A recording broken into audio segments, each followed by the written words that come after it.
Take me to that barber again. It's a nice looking mohawk. And that's even better looking glasses. Subtle. It's a subtle look, I think, for a Sunday. Just got to blend in, I think. Right. Here's the Twins lineup to face Ervin Santana. Denard Span, Joe Mauer, Justin Morneau on the top of the lineup. Then Kubel batting cleanup. Kadir fifth, Brian Busher sixth. It's Gomez, Punto, and Castillo, the bottom third, to face Ervin Santana. Ervin Santana with a 2-1 career mark against the Minnesota Twins with an ERA 3.52. Last time out, even though he got the win and he gave up some runs, his velocity on the fastball was pretty consistent. The slider was there. The time before that, outstanding against Oakland, which he went 8 innings and only allowed 1 earned run. So he's getting better, getting stronger, getting more confident. Willits, Matthews, and Abreu in the outfield for the Angels today. Figgins, Ibar, Turris, and Morales around the infield, and it's Mike Napoli catching Ervin Santana.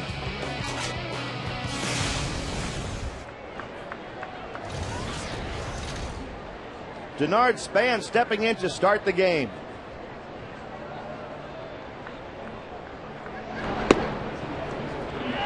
Oh, 0-1 to Span.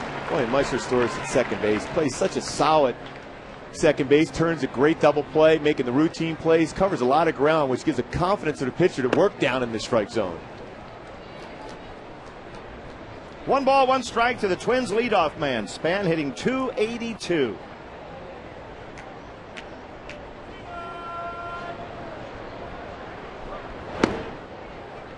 Two and 1 as Ervin misses down a little bit low.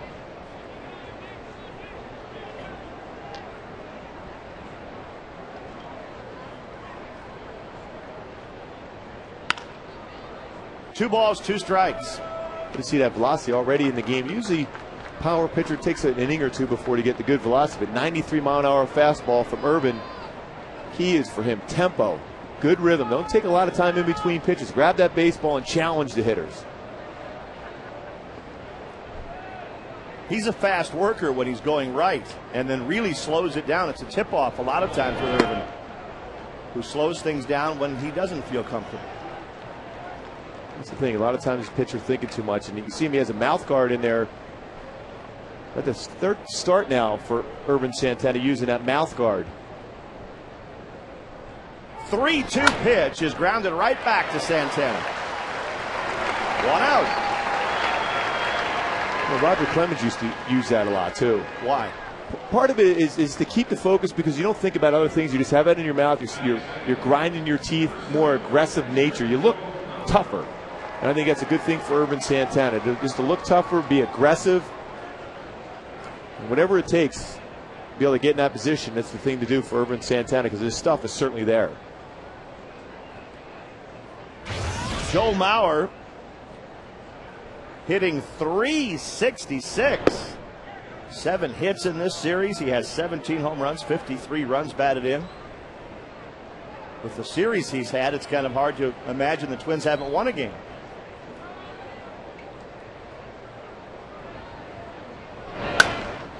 And another base hit for Joe Mauer.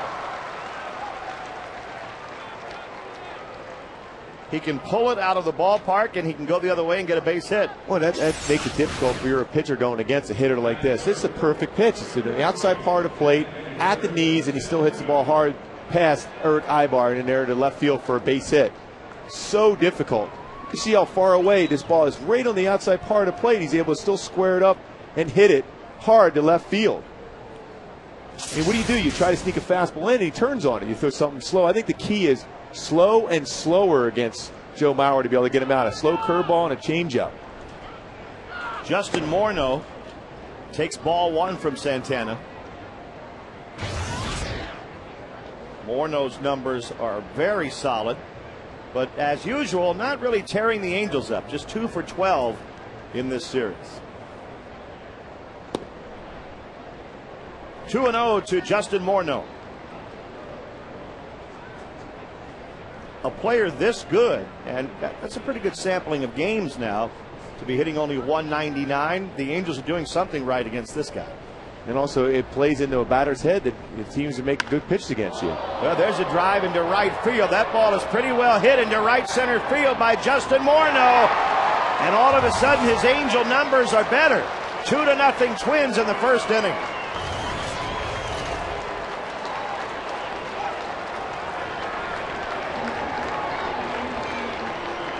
That's number 25 on the season for Morneau. Well, that was a slow curveball there, and you can see Morneau was pretty happy about finally making a good swing and contact.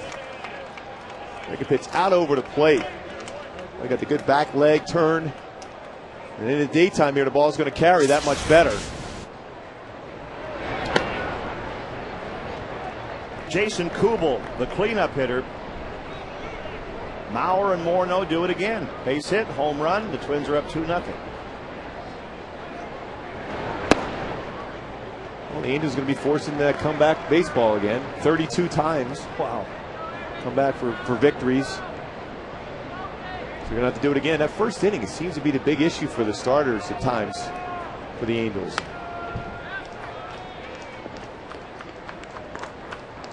That's a pretty good 1-2 combination with Mauer and Morneau, isn't it? And they got power. They can hit for an average. They drive in runs.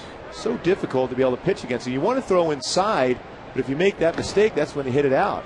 Or if you hang a breaking ball, you want to throw some off-speed pitches, but they make such good adjustments at the plate.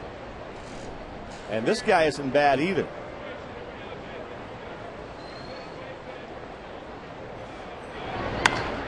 Oh, he hit that ball hard. He hit that almost out of the stadium. Up there, the top of the view level, that almost went out and wound up in the parking lot. Another slow breaking pitch. It didn't have that snap on at the very end. And he pulls that one just foul. Now, those people up there were sitting in a place where there's no chance of getting a foul ball, and they just got one. It almost went in that little opening there and out of the stadium. You can see the velocity, 95 mile an hour for Ervin Santana. So far, the breaking pitch has been a pitch he hasn't been able to throw. Kubel's a guy who has done well against the Angels in the past.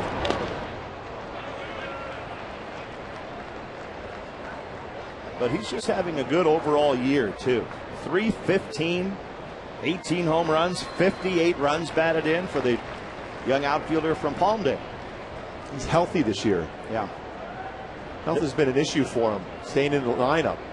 This is the 9th pitch of this at-bat to Jason Kubel.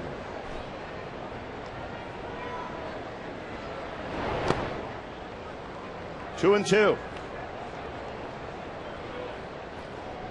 I did like that pitch, though, by Ervin. That was a changeup. He's going to have to mix that in here against this Twin team. They want to win this game in the worst way, the way they've been embarrassed these first 3 games. Not only that, but their record is sliding. The Twins have a losing record. 48 wins, 50 losses. So they're 5 games behind Detroit, which isn't a disaster at this time of the year, but you don't want to let it get down to that 7 or 8 games, and then you kind of start to feel like you really are under pressure to win. And Ron Gardenhire doesn't allow the team to be complacent. If they're playing bad baseball, he's going to let them know. And they didn't post their lineup up for quite some time today. He was making sure these guys were aware that he's not happy the way they're playing and swinging the bat and running the bases or anything. Finally, Kubel goes down swinging at a pitch in the dirt. 2 outs. Now, this is a good breaking pitch for Ervin. Got on top of that very well. Hard slider down in the strike zone. In your head. Hitter's in protect mode. You want to make sure you bounce that pitch at time. You don't throw that for a strike. Only when it's the first pitch, or if it's you're behind in the count, that you want to throw that breaking pitch for a strike. Expand the zone to get the out. Michael Cuddyer playing first base today and hitting 5th for the Twins. Strike 1. Cuddyer has some pretty good power. 16 home runs.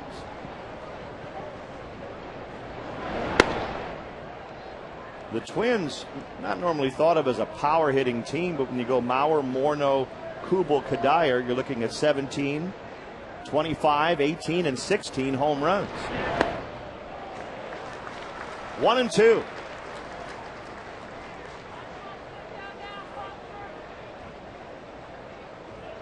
The Twins have a home run in this inning, a 2-run shot by Morneau.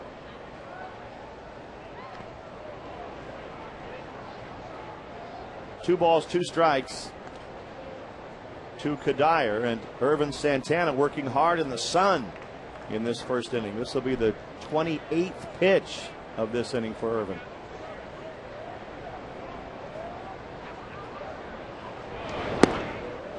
Three and two.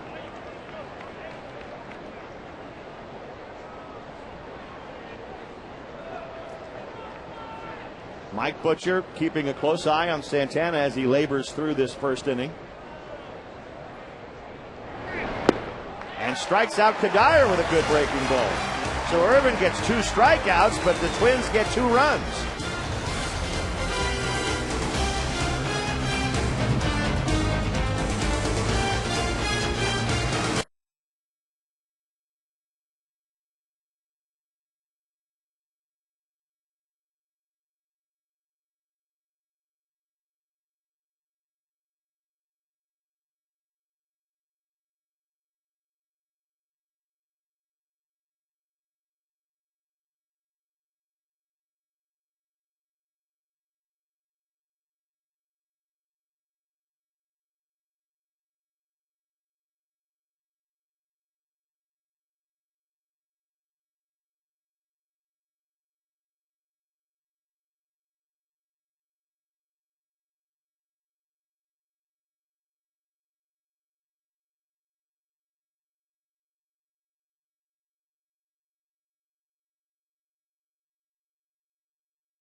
The Angels coming to bat now in the bottom of the first.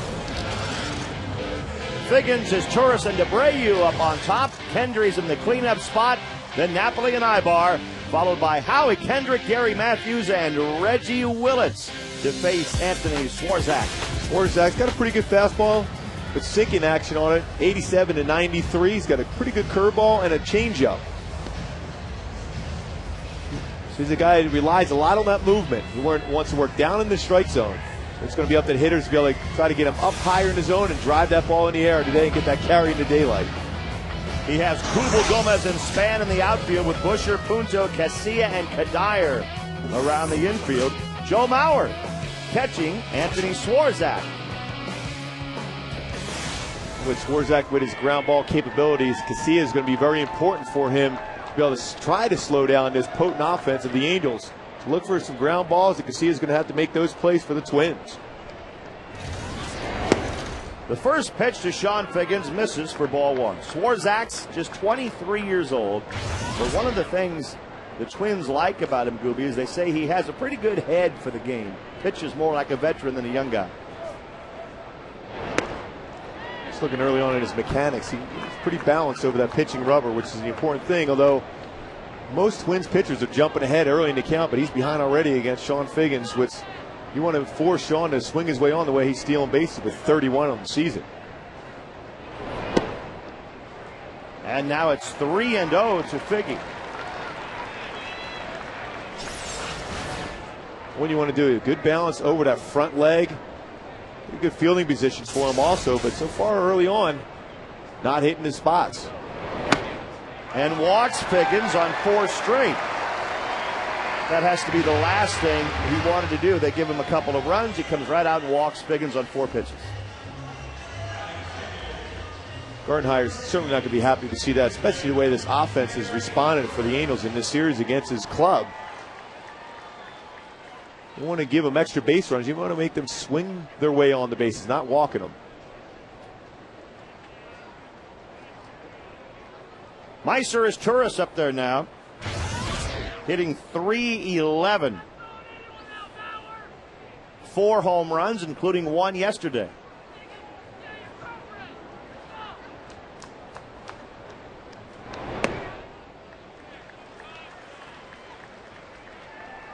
Swarzak still trying to throw his first strike of the ball game.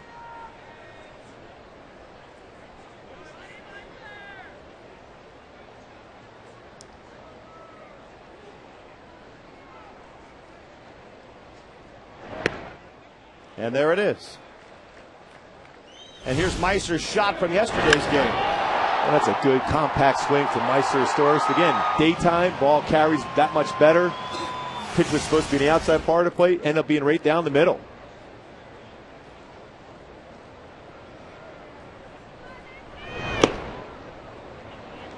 One and two now to Izzy.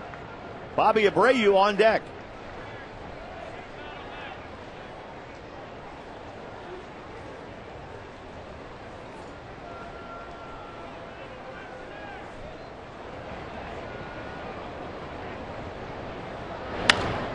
Popped up. The shortstop Punto going out, coming in fast is Gomez, and Gomez makes the catch. Punto was trying to clear his eyes of the sun there, and Gomez really came a long way to get that one. Well, he was battling the sun, and he was hoping and praying that Gomez will come in, and right away Gomez did a good job of communicating with Nick Punto, calling him off. That's the center fielder's ball. It's easier coming in on a fly ball as compared to going back for the infielders. Mind Swarzak very quick to the plate. 1-1-4 to 1-2-4. Very quick. And with Mauer's arm, it'll be a difficult task to be able to steal against him. Bobby Abreu is hitting .310.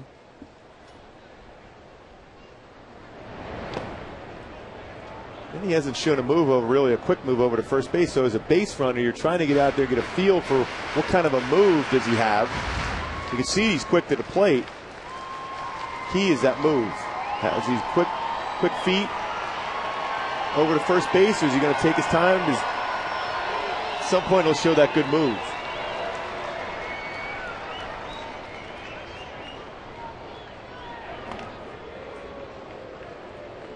Figgins back in there easily.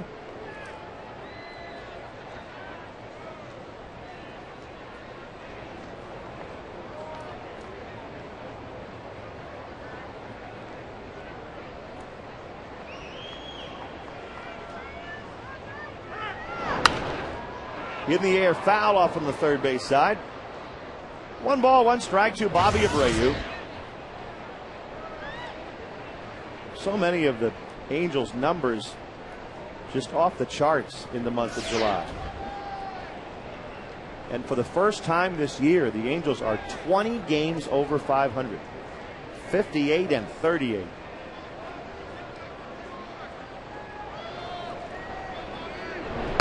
It really is hard to believe when they were struggling just to get the 500 for a long period of the season. Hovering right there. And just couldn't put it too far behind him until really this month. Mickey's done such a good job as far as working with his hitters. Going to be more patient. Speaking of being patient, now 2-1 count for Bobby Abreu. And 3-1. Kendry Morales will be next. Well, it's a great fastball count for Bobby. One swing and all of a sudden you got a tie ball game. Minnesota with different signs. Figgins back in there easily. Most times when there's nobody on second base, they'll just go one sign, whether it be a fastball, curveball, changeup, split, slider, but they go through a series of signs before they get the pitch they want.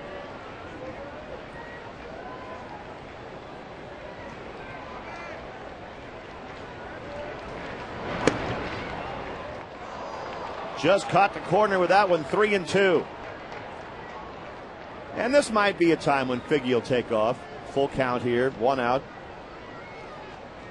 There's no question Sean Figgins is going to be going on this spot.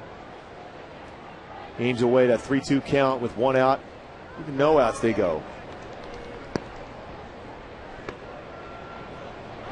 Figgins running, but it doesn't matter as Abreu walks. And Swarzak's off to a tough start in this game as he's walked 2 now. Kendry Morales coming up. He's thrown 14 pitches Only 5 strikes. It's surprising for a member of this Twins pitching staff. They're usually right around the strike zone. They're sort of generally attacking the zone. Ernheimer not real happy pacing around now, especially when his offense responds and gives him a 2-run lead, and then you go out and walk the first couple guys.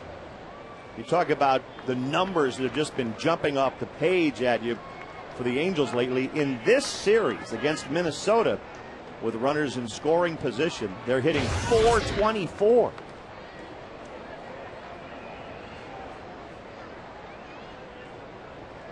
And that's the situation now as Morales steps in. 0-1. Minnesota has the least amount of walks in the American League as far as a pitching staff. So they're giving the Angels an opportunity to get right back in this game here at the bottom of the first, responding from that 2-run shot by Justin Morneau.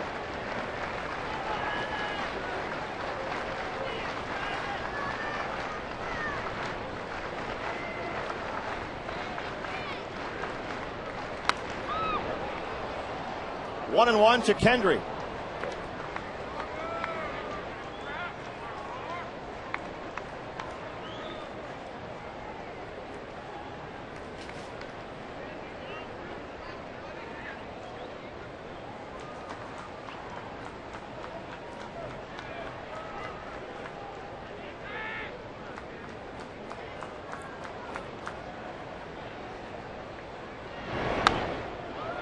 And 1-2 now to Morales.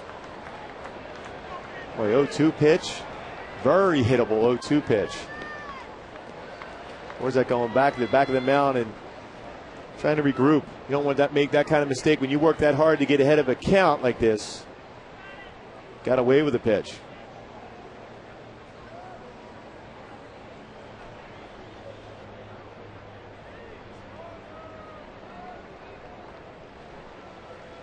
Figgins at second, Abreu at first. Ball one.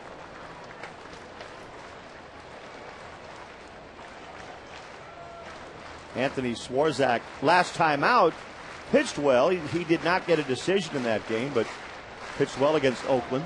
Certainly a solid game, only 2 earned runs in 7 innings, 107 pitches.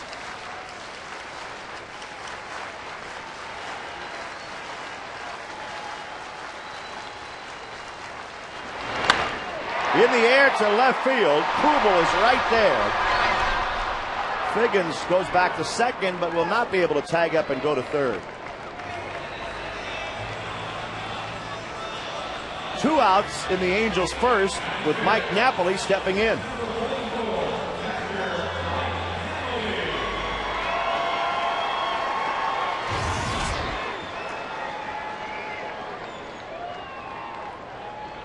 Napoli had that 3-run shot the other day, on Friday. Pitch out over the plate and up, elevated. That's when he hit out the right center field. Tremendous power with pitches, particularly up in the strike zone.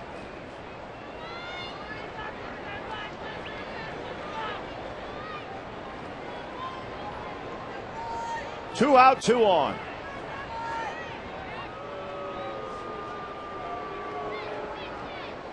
There's a Mike Napoli bobblehead day coming up. It seems like he might have a little bit of an enlarged head, but that's why they call it bobblehead. That's a nice bobblehead working for Mike Napoli. He's going to be proud of that one.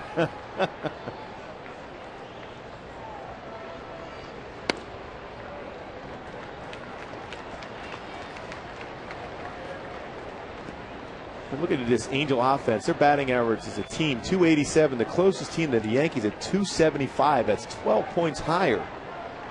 The Angels. The Yankees have another 7 runs on the board today. They're in the 8th inning, leading Oakland 7-5. Napoli pops one high in the air, but very playable. Casilla, the second baseman, makes the catch. The Angels get 2 on, but they leave them there. 2-0 Twins.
Stadium.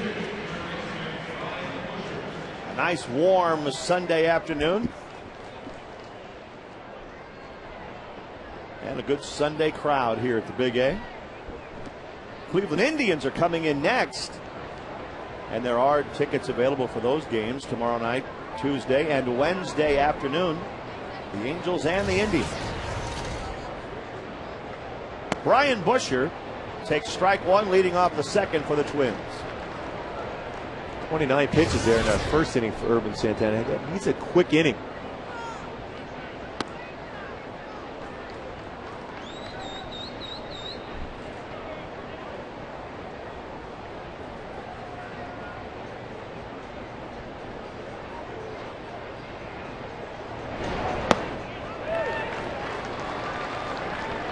He still has good velocity. He has good stuff. He just needs to get over that hump, Gooby, where Mike Butcher's wondering every time he goes out there, okay, what are we going to get today? And you make the point, and it's a good point, and his stuff is there. I mean, we see so far 96 and 97 on the fastball. He's throwing a couple good changeups. Got hurt on the one curveball to Justin Morneau. But you got to forget about that at that point. Trust your offense coming back. Challenge hitters and move them off the plate if you have to. He's 2-2 here to Brian Busher. And Butch always answers the question the same way. Irvin's going to be fine. And it's a pitch like that that gives him an idea that that's the case. Well, that was a great changeup. That 4 or 5 really good changeups so far in this game. On the outside part of the plate, running away on the outside corner. That's perfect mechanics. Good release. That's 3 strikeouts in a row now for Santana. 1 out in the second inning. And Carlos Gomez hitting .235 for the Twins. Takes strike one.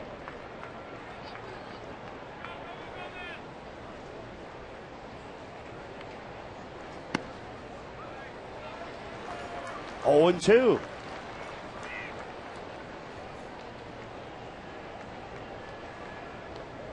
He strikes out Gomez on 3 pitches, and that's 4 straight strikeouts for Ervin Santana. Well, the big key for him is he's not wasting any time. He's grabbing the baseball, throwing it, getting ahead. Perfect spot on this breaking pitch slider. Great job by Napoli, too. He pointed the glove, pointed on the ground. That's where he wanted the pitch. Trust him to be able to keep that ball in front. And Gomez has a tendency to swing pitches out of the zone. Perfect sequence there for Napoli and Santana. Nick Punto takes strike one.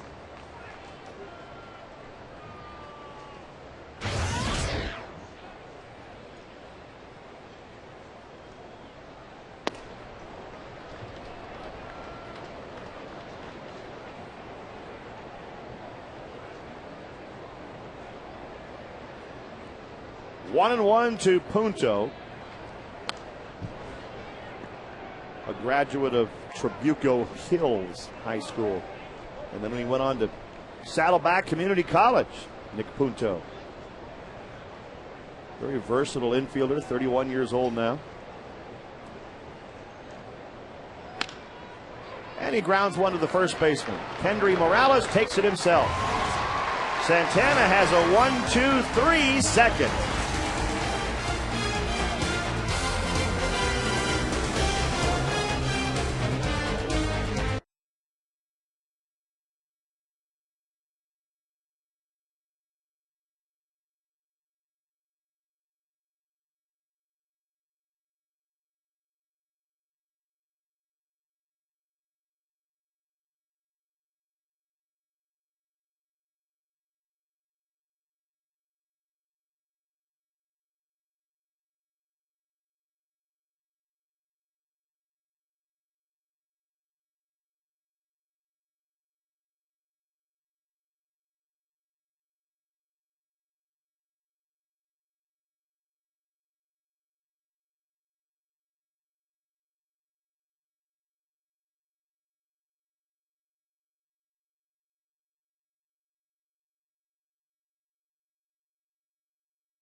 It's 2-0 Twins. Bottom of the second inning. Eric Ibar to lead off for the Angels against Anthony Swarzak.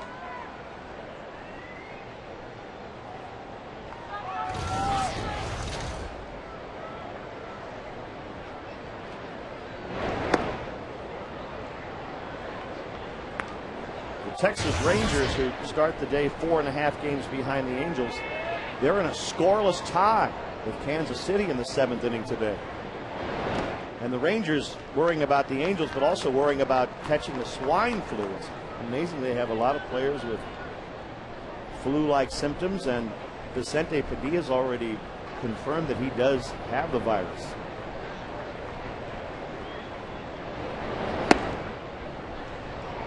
Two and one.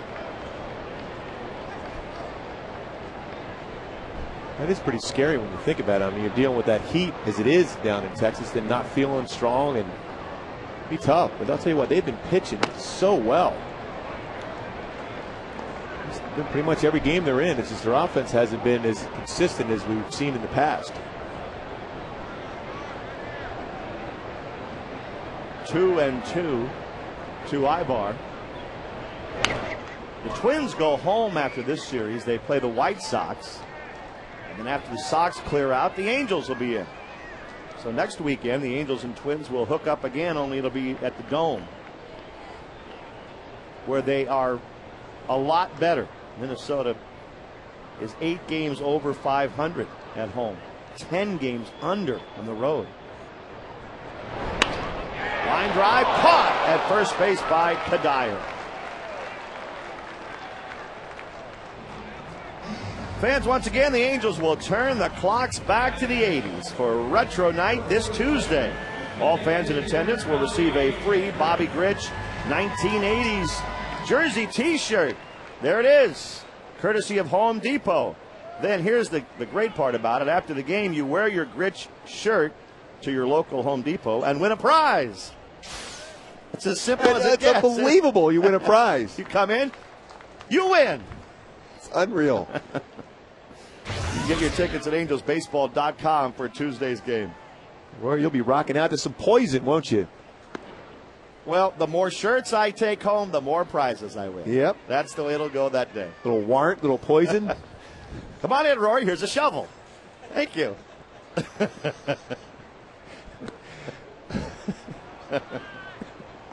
What are you going to do with that shovel, Rory? Well, Can it hit me in the back of the head or something, maybe?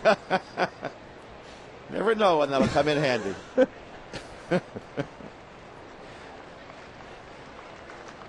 Howie Kendrick up there. It's 1-2 as he fouls one away. Everyone's pretty psyched up about that 80s night on Tuesday night.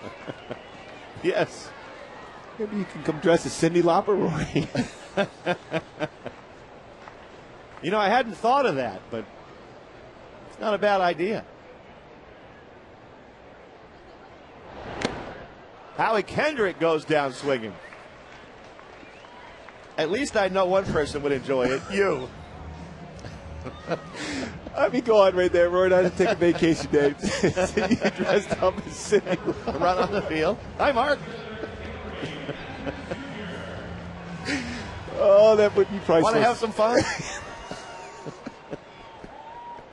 That'd be too good to be true.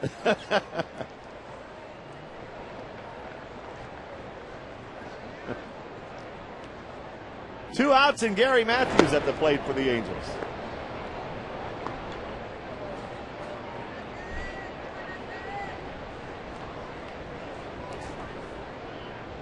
Gary hitting .227. .227. He'd like to get that up a lot higher than that. 2 home runs. 29 runs batted in. Of course, with Torrey Hunter out, Gary's been playing a lot.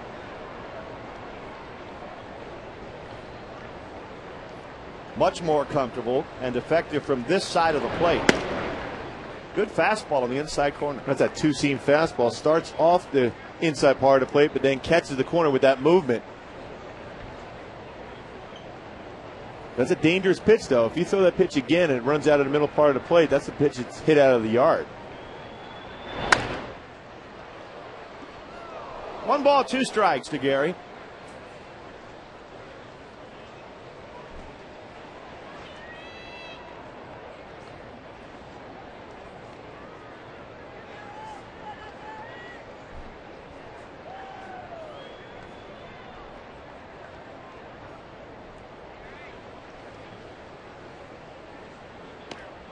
Breaking ball inside, 2 balls and 2 strikes.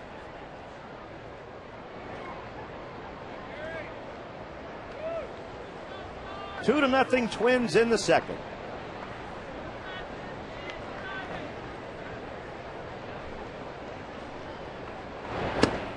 And down goes Matthews, swinging at the breaking ball. 2-0 after 2.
Is brought to you by Honda, the 2009 Honda Clearance. It's the only thing from Honda that won't last.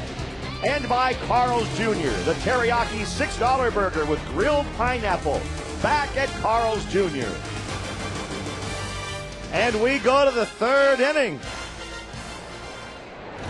Ervin Santana had a 1-2-3 second. He faces Alexi Casilla to start the 3rd.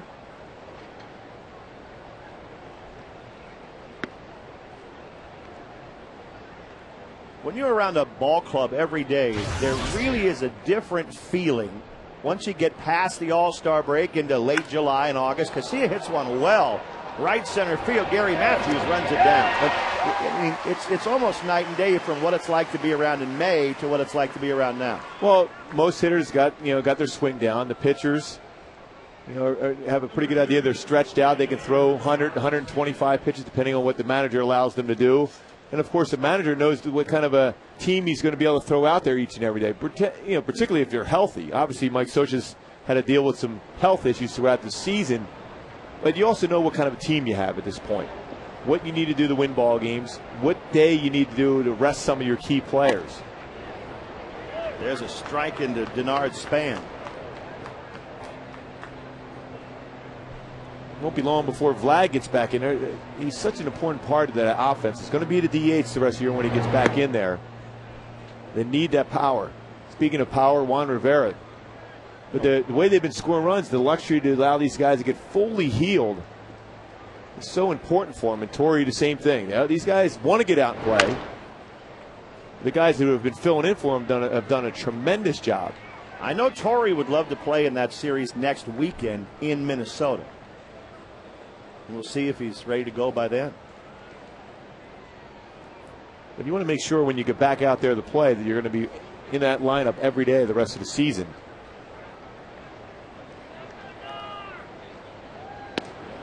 2-2 to Span.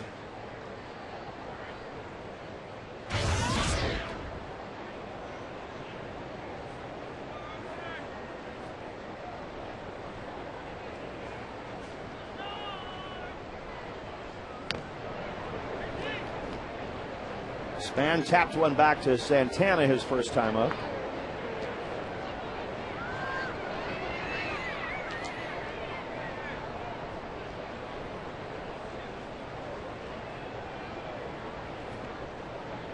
Denard Span had a big day earlier this year against the Tigers. On the 3rd of July, he had 5 hits in the game. He can really fly. Span trying to slow down the pace of Ervin Santana, stepping out, taking his time getting back into batter's box. And hits another one back towards Ervin. 2 outs. He made it close, though, didn't he? Well, he got down the line quickly. Ervin got himself in good position there, but then had that quick throw and threw it high, but Morales able to stay on the bag, but Span got down there quickly. It's one of those weird things. Pitchers fielding the ground ball back at them. It's either sometimes they underhand it. They just never throw it exactly the same way as you do towards the plate. It's just one of those mysteries. I like to try to throw it as hard as I could. Really? Yeah, to first base. That way, if you threw it poorly, it would go all the way into the corner, right? Perfect. Which is always fun to be able to back up third after a little routine ground ball at you.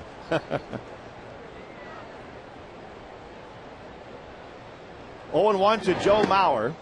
And Ervin jumps ahead of Mauer, 0-2. See, that's the pitch. Mauer, like any really good hitter, the changeup, it's all about their timing. If you can throw it off by throwing an all-speed pitch like that, it can be very effective against them. Now susceptible to a fastball up and in. And that's exactly what he tried to do on that fastball in him, but Mauer's such a good eye. A lot of times you'll see a pitcher come back that same spot, go fastball inside, or you can go to that changeup again. Off the hands, as Santana has another play. And the Twins are out, so Ervin has retired 8 in a row since a 2-run shot by Morneau.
Huh?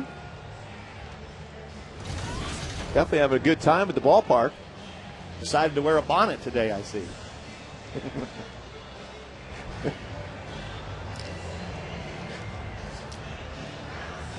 We go to the bottom of the third at warm Angel Stadium, and there's a Twin fan or two mixed in too.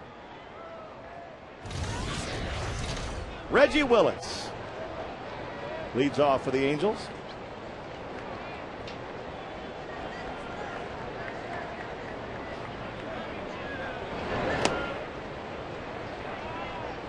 Reggie, another guy getting some playing time because of the injuries. He's now hitting .256 in 43 at-bats with the Angels this year.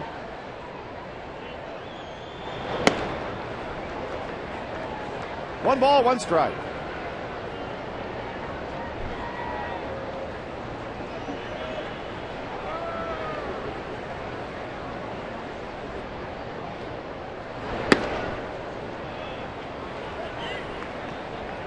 The Angels had a pretty good chance to get to Swarzak in the first inning, Gooby, and unlike the way they've been playing this month, it kind of got away from him. They had first and second, 1 out, and he was having trouble throwing strikes. He gave a pitch that Morales just missed hitting out. He's got a good curveball now. If he can start working the corners with the fastball getting ahead, he can finish him off with that curveball. So it's going to be important to get some base runners here, force him to pitch out of the stretch. He's very quick to the plate, but he does the slide step, so you take away some of your velocity on your fastball when you work that slide step in out of that stretch position. Tapped right back to Swarzak. Willits is out.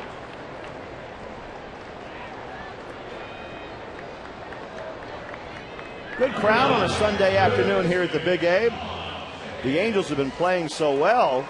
All the crowds have been great. Still some tickets available for the games against the Indians starting tomorrow. The first matchup of the year between that is the Angels amazing. and Indians. Yeah. Amazing. I always love coming in as a visiting player and as an Angel day games here at the Big A. An all-star pennant. Look at that. Already out. Figgins takes strike one.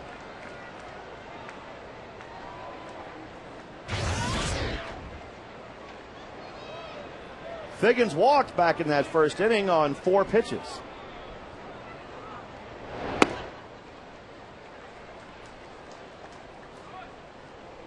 Texas has broken through, and they lead the Royals 3-0 now, breaking up that scoreless tie in the 7th inning.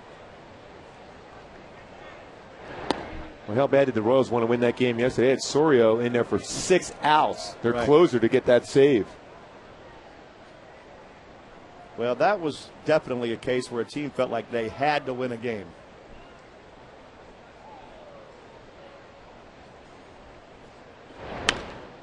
Popped up by Figgins. Punto going out. Coming in to catch it is Kubel. Punto's been bailed out a couple of times by the outfielders on those little pop flies, and he's talking to Kubel about it right now. Howard's replay shows that Punto is having a tough time. Again, always easier for the outfielder to come in on that fly ball as compared to an infielder going back on it. So he's looking for help right away, and I don't blame him. That's a tough sky. Kubel did a nice job getting a good read. 0-1 to his Turris.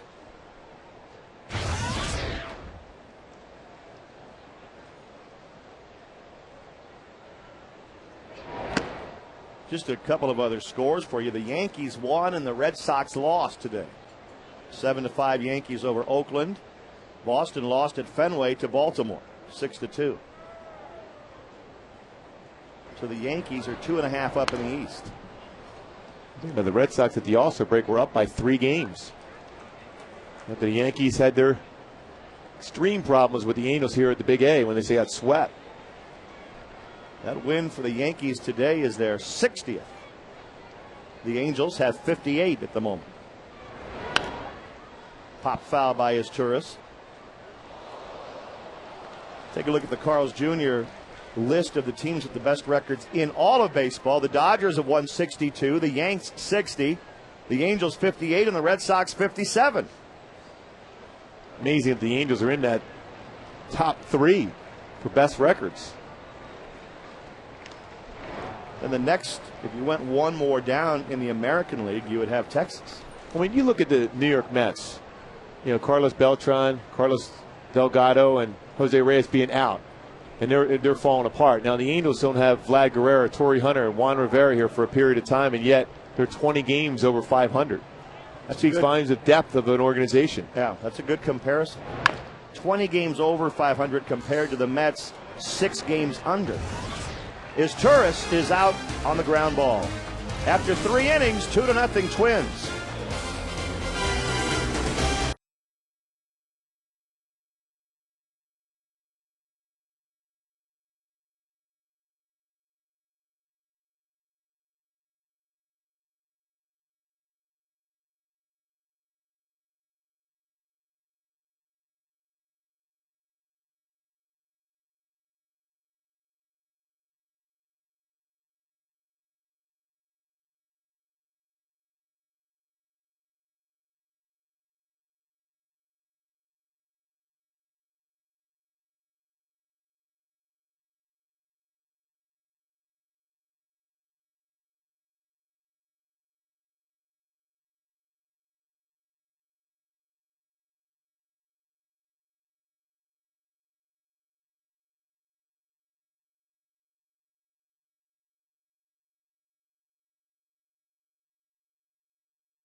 Cars that inspire at every turn.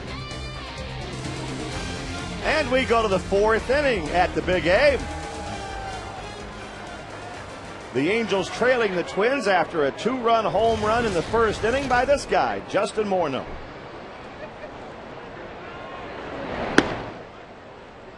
So this is the difference in the game so far. Breaking pitch out over the middle part of plate. Allowed Justin Morneau to get his arms extended, finally hitting the ball hard against the Angels. Since then, nobody's gotten on base against Santana. 8 in a row.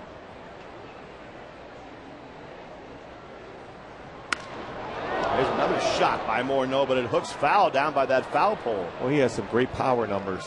He's tied for home run lead in the American League right now. Also has 81 RBI.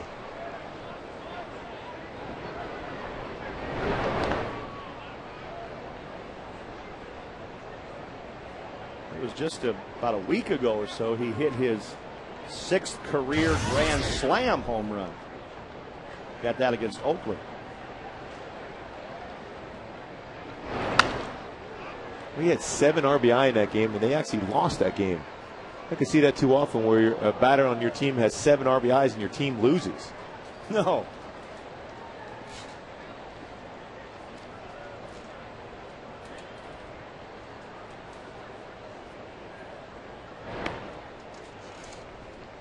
Full count now to Justin Morneau.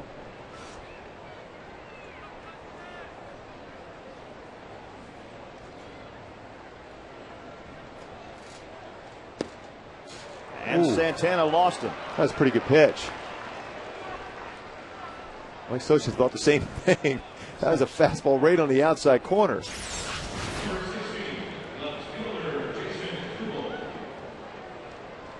Napoli didn't move his glove a whole lot. Morneau got the benefit of the call.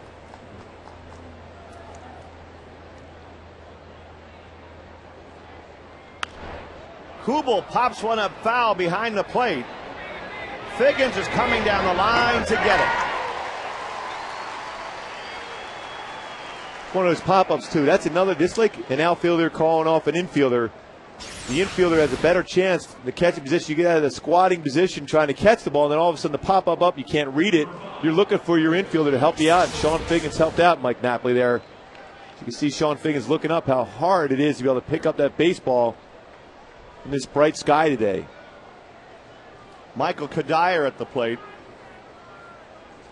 The sky's a little tough to pick that ball out. And the Angels have a drill, I imagine other teams probably do too, where they'll have the catcher put his glove somewhere on the ground, and then they put the pop fly up behind him, and you have to go find the glove and then look up and find the ball.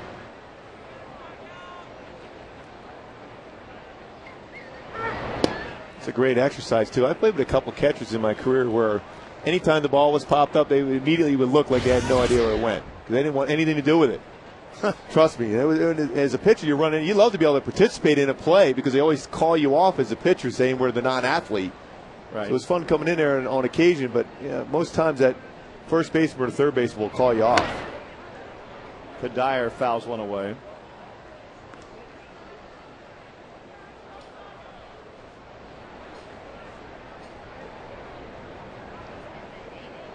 Now that's one I hadn't thought of, Gooby, to actually just give the impression you have no idea where it is, so you don't have to go try and catch it. I don't want to mention his name, but he also does the pre- and post-game show in Kansas City, a former catcher who played 15 years in the big leagues. He was a good catcher, though. Didn't like the pop-up. Right back up the middle for Michael Cuddyer.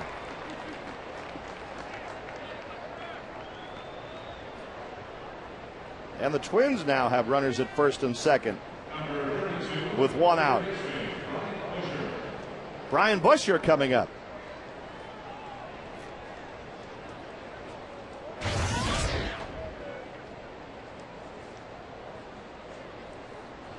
Swarzak has dialed it in after that rough first inning. It's going to be important for Irvin to get through this without any further damage. Ground ball, possible double play to get through this inning. Busher lines one right back up the middle. Morneau to third, and he'll stop there.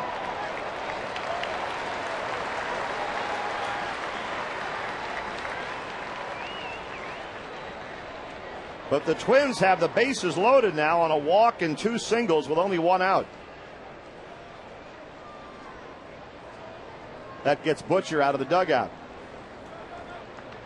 There is a great ticket special available for tomorrow and the 29th. $3 tickets are available for kids in view-level seating areas, or you can go $10 in the field box, terrace box, club loge, and right field pavilion. You use the password YOUTH at angelsbaseball.com or the Angels ticket window, of course. It's a great bargain. This should be a fun series going against Cleveland. First time in. Well, the Angels have been playing baseball. Talk of Major League Baseball right now, the Angels are.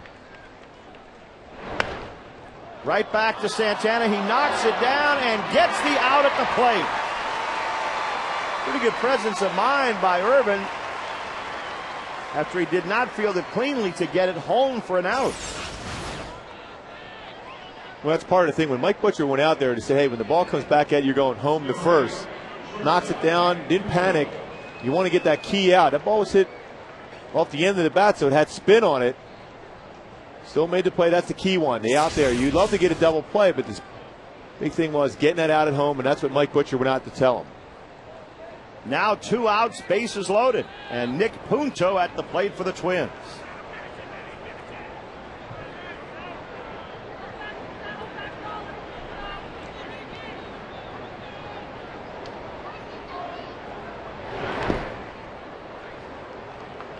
Punto in his career has 1 grand slam home run.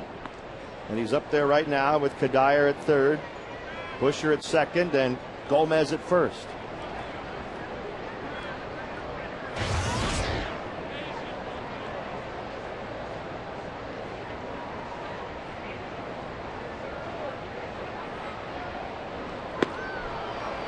One and one.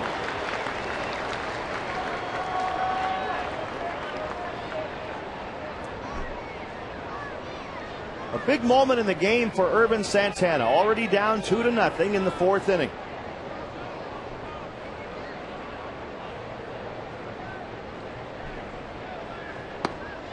Good breaking ball makes it 1-2. Oh, that was a great one. You're talking about great snap on that slider. Late action, too. That's what you want. You want the hitter to think of the lines of fastball, but then that little bit of tilt at the end of that pitch gets him to swing and miss.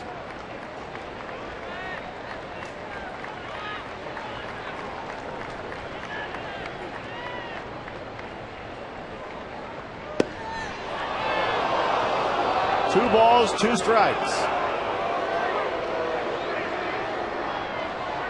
Just looked like it was off the outside part of the plate. But a good spot. You can go back in again with that fastball in the outside corner or that slider down and in. So it's gone as far as it can go now. 3 balls and 2 strikes with the bases loaded and 2 outs.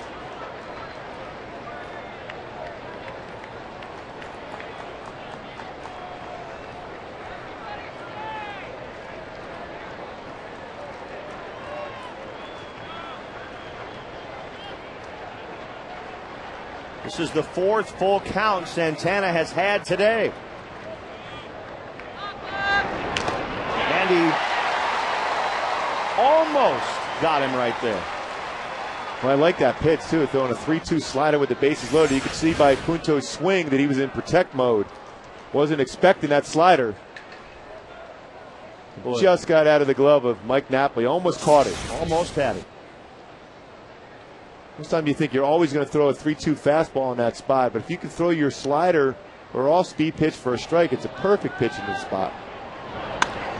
There's one slapped through the left side by Punto that's going to knock in 2 runs for the Twins. A clutch 3-2 hit by Nick Punto makes it 4-0 Minnesota.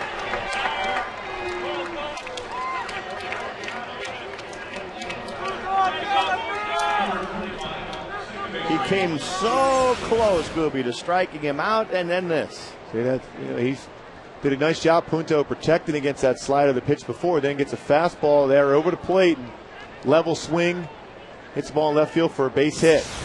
You're right, so close to getting out on that pitch before. And right now, Napoli's probably thinking, oh, I had it.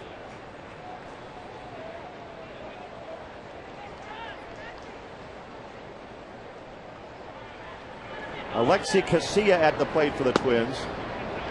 And Santana falls behind on Casilla, 2-0. Irvin's about to make his 80th pitch already.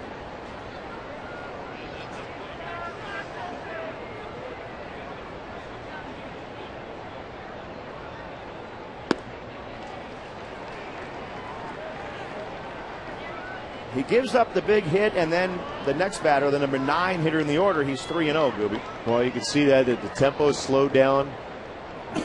As a pitcher, you try not to do it, but it's human nature. You try not to let a pitch you made and a base hit go against you affect the next batter, but this particular point it has against Casilla, who's coming in with that 167 batting average. And gets a 4-pitch walk. Irvin now has thrown 25 pitches in this inning. Irvin was obviously upset when he gave up that 2-run single on the 3-2 pitch. Yeah, he's going to try to get that fastball. Didn't run enough for him out over the plate. I was just hoping and praying that ball was hit at somebody, and Ibar gave it a good effort. He gets by him for a base hit, but you got to just forget about that. Trust your offense to come back. With the bases loaded again, Denard Span at the plate. Carlos Gomez at third, Nick Punto at second, and Alexi Casilla at first. And in the bullpen, Jason Bolger.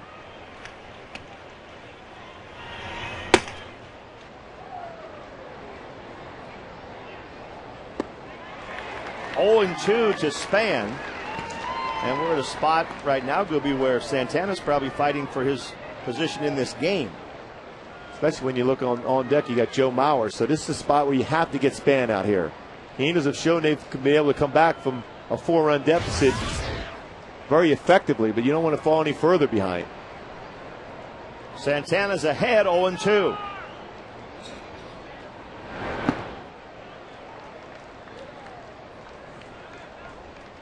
One ball, 2 strikes.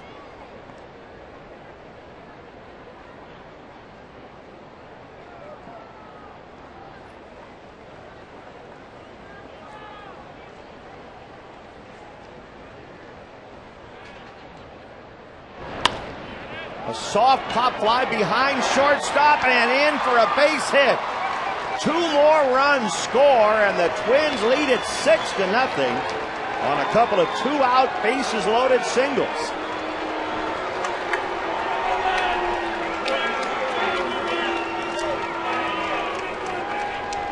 That's the thing we've seen out of Irvin Santana so far since coming back from his injuries this year, is that propensity to have that big inning go against you. And give the Twins some credit in this inning. They've come up with a couple of big singles with 2 strikes. Fighting off some tough pitches. That was a pretty good pitch by Irvin, but Span just put it in play. Movement on the inside part of the plate. And that's going to be it. They're not going to have Santana pitch to Joe Mauer. So Irvin will leave in the 4th inning, trailing 6-0. He hands the ball to Mike Soship, and here comes Bolger.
Santana settled down, but it got away from him in the fourth inning, Gooby. Yeah, it really is hard to explain. When you're throwing 96, 97, he's had a real good changeup today, some pretty good sliders and a couple good curveballs, how you can give up 6 runs in just 3 2/3, but it's that ability to get out of a big inning situation, take something off that fastball, sink it. He had a pretty good pitch there when he ended up walking Morneau, right on the outside corner, didn't get the benefit of the call. And then that base hit by Punto, you can't allow that to affect you at all. You got to trust your offense. It's been scoring nearly 7 runs a game during this 8-game win streak. You just got to have that thought process. Okay, I made a couple mistakes. Let me get through it, and then let the offense take over, and let me go 6, 7 innings to get a win. Bolger is 4-1, and he comes in to pitch to Mauer with 2 men on. Joe Mauer 1 for 2 today. Singled his first time up.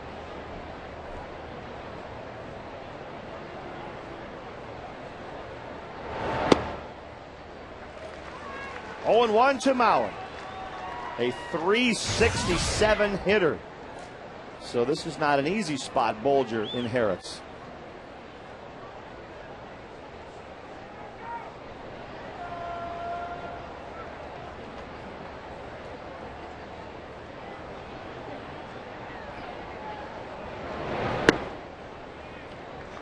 One and one.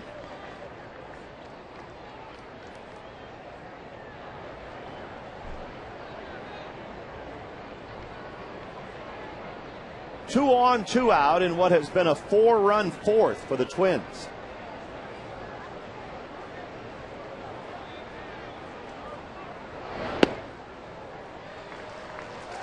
One ball, 2 strikes.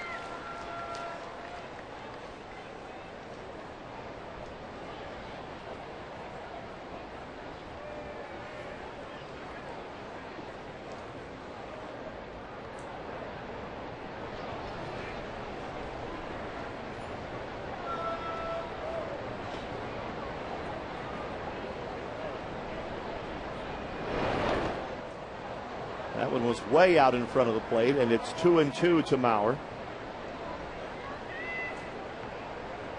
He doesn't chase a lot of pitches out of the zone. You work to get ahead as a pitcher, and then you're trying to get him to swing at something in the dirt, and he just takes it. Doesn't even think about swinging.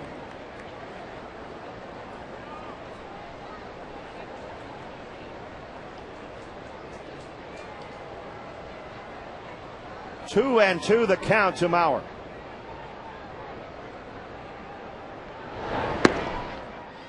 Now a full count. It's been a long top of the fourth for the Angels.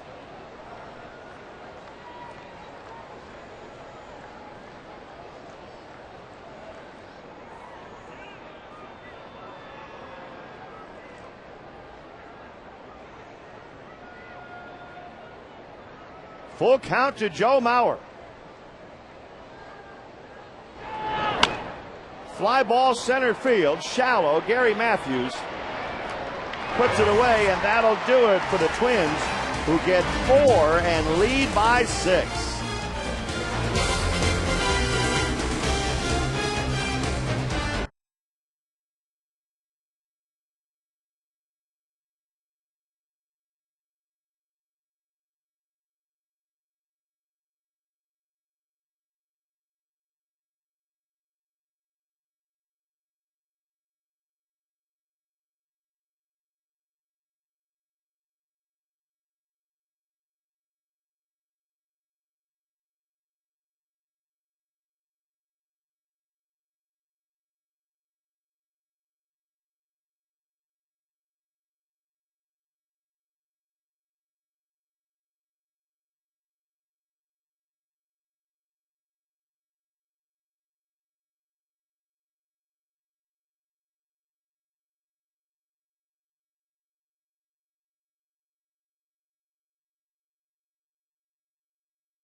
It's 6-0. The Angels do not have a hit yet. Ron Gardenhire, 1 out. We don't see this very often. He went out of the dugout, out all the way out into the bullpen area. And now he's just coming back. So we'll see what we can find out about why Gardy went out there.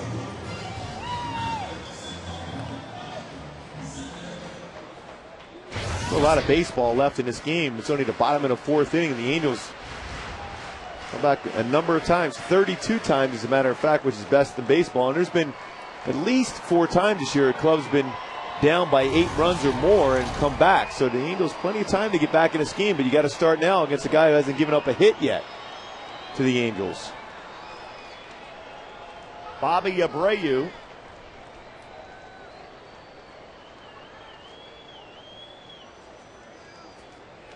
Bobby, last time had that perfect game up in Oakland. Anderson broke that up and then ended up winning the 10th with a home run. I know it's early in the game, but I know if I went the 3rd of an inning of the start of a game, I was already thinking no-hitter. After the first guy lined out to the wall, I got a no-no going. Exactly. I always love that when pitchers say, I wasn't even thinking about it until the 7th inning. I'm like, no way. Believe me, if you get through the 1st inning, you haven't given up a hit as well. I haven't given up a hit yet. 1 ball, 1 strike to Abreu.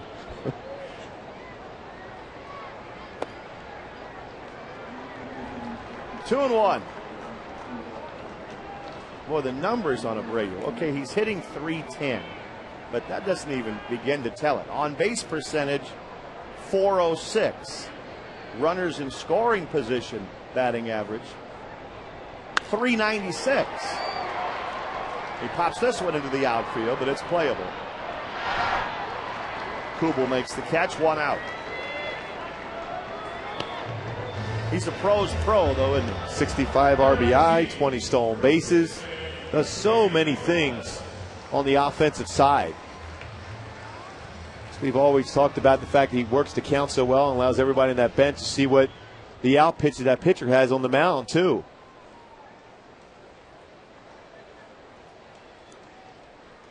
One out, Kendry Morales. He flied out to left his first time up.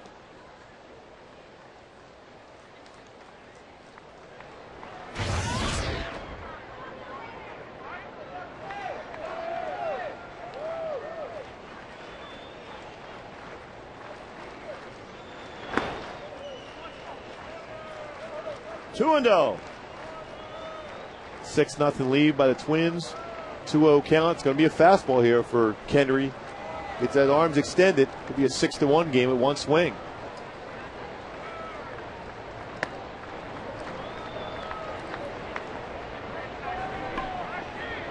You said earlier in the broadcast the Angels are the talk of baseball. The other talk of baseball is Roy Halladay. I mean, every day as we get closer, and it's less than a week now to the trade deadline, you hear more and more reports of offers for Halladay and quotes from Toronto's general manager, J.P. Ricciardi. And the Angels are invariably in that sentence somewhere. It's amazing when you hear that the names. I don't know how they get these names out there.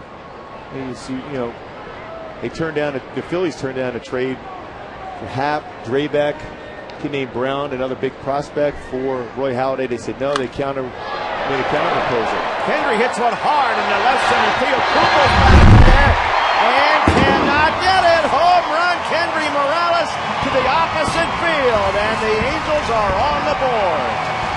That's their first hit of the day. What power Kendry Morales has to go the other way. Left center field. I'll tell you what, he gets better and better each and every day. That's his 18th home run of the year. Well, that's a hanging curveball. So he's got to provide all the power to hit that out, and he did so. Boy, 2 gloves over the fence there as Kubel and Gomez both went after that ball, but a day game at the Big A, it had just enough carry. Napoli gets turned around in the box. Getting back to we were talking about Roy Halladay and the fact that, rumors. You don't know how true these names are being offered back to Toronto, but I'll tell you what, if you get Roy Halladay and you get an opportunity, you got to jump and get that guy. What's your sense? You think he goes somewhere, anywhere in the next 5 days?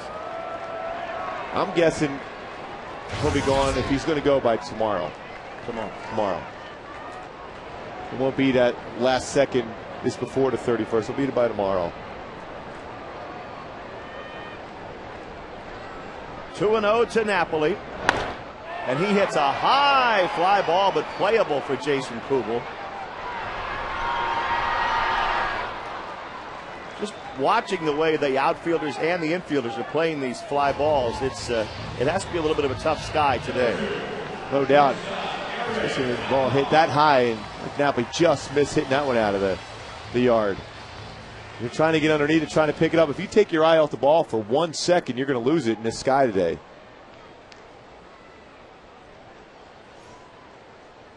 Two outs, Eric Ibar at the plate.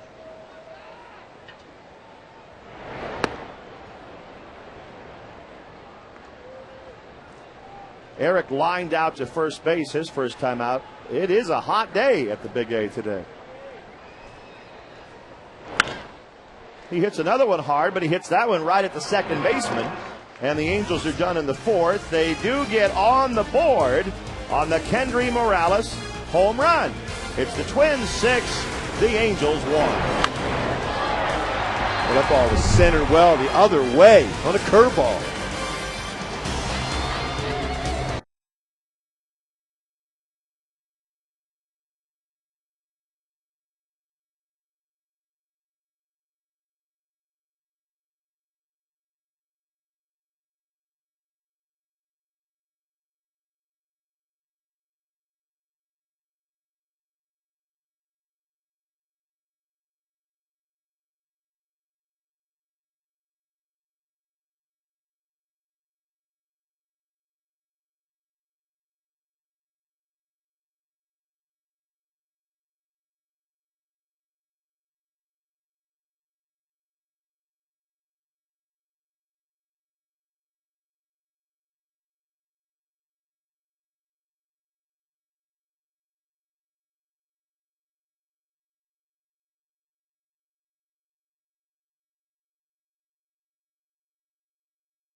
Kendry Morales providing the one.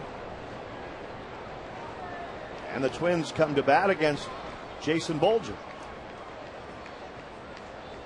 Justin Morneau provided two in the first inning with a two-run home run. Fastball from Bolger.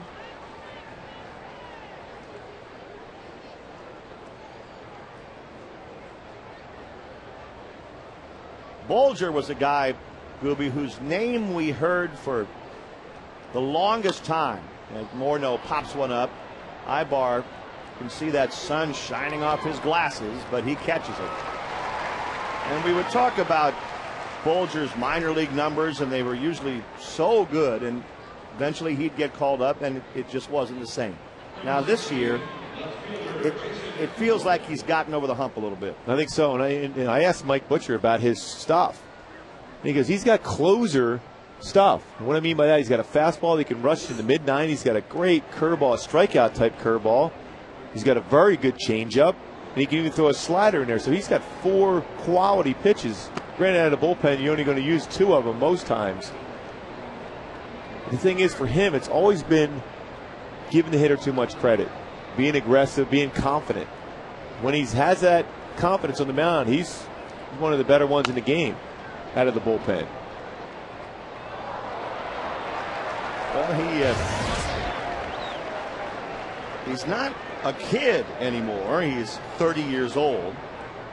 And last year in Salt Lake City, he had 16 saves. So they were using him in the closer role.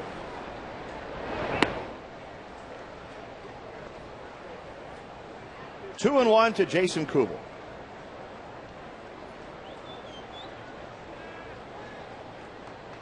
Jason Bolger went to Valdosta State University in Georgia. I mean, look at that pitch right there. 2-1 changeup. That's pretty solid to be able to throw a changeup in that spot. Now you got options. You can go back another changeup, or you can elevate a fastball, or you can try to get him out with that hard curveball.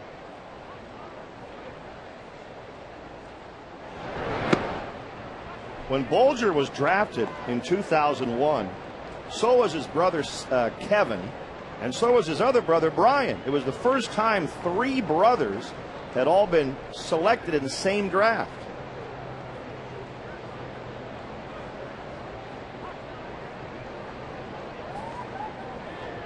The breaking ball in the dirt doesn't fool Kubel.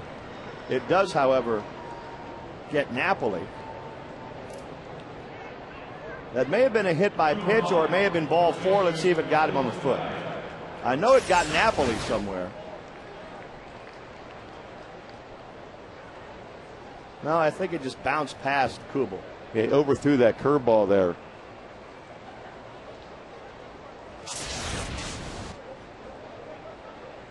Well, it was a tough bounce too for now, but just in case that Kubel was going to swing, he had to try to block it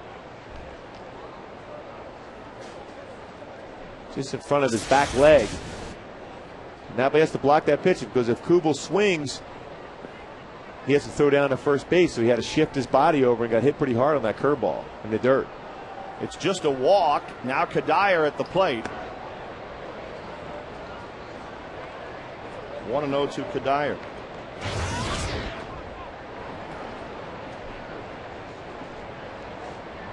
But I think you're right on the nail it perfectly as far as Bolger is concerned, Ruby, as far as it was giving the hitters so much credit, because you look at the earned run average with Salt Lake City last year, 0.63. Then he gets to the big leagues with the Angels, and it's 7.31. I mean, there's no way that you can be that great and then that bad. The differences in the leagues is not that great. No, that's what you have to do, whether you're a position player or a pitcher. Just realize that, hey, if I make my pitches, I'm going to get a guy out here at the big league level or even in A-ball. It's the same thing. It's all about quality pitches, hitting your spots, getting ahead, working aggressively. Now he's falling behind, and now all of a sudden, Kadire, a very good hitter, becomes even better now because it's a 2-0 count.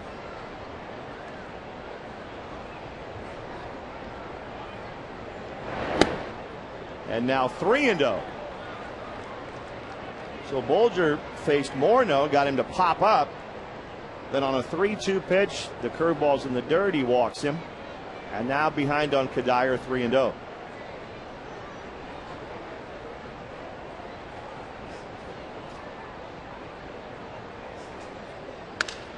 He swings 3-0. Figgins to his left.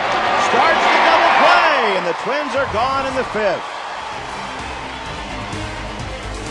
Boy, perfect time to get a 3-0 swing and get a double play.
Okay. Now let's go back a couple of innings. Ron Gardenhire in the third inning came out of the Twins dugout and went all the way out to the bullpen out behind the left field fence. The reason he went out is because one of his pitchers out there, Jose Mijares, wasn't feeling well. And they have taken Mijares out of the bullpen, and he's now getting some treatment. I don't know whether he's dehydrated or just feeling weak, but he obviously was experiencing some discomfort, and Gardenhire wanted to go out and check on Jose. So when we saw Gardenhire go out to left field, that's why he went out there. And you can see some movement out in that bullpen too. So, well, hopefully Pirates will be fine, especially on a getaway day here too. Taking care of him, be back out for the bullpen by the end of the game. Howie Kendrick hits a fly ball into right field. Denard Span comes in and makes the play.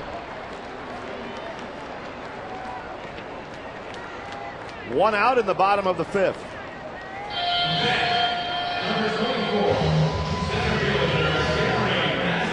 The batter will be Gary Matthews. Matthews struck out his first time up.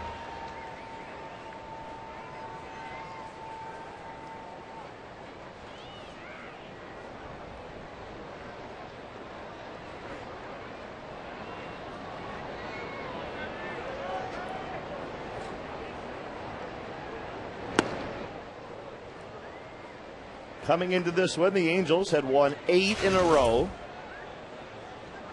And their home record is looking pretty impressive now. The Angels are 30-18 at the Big A.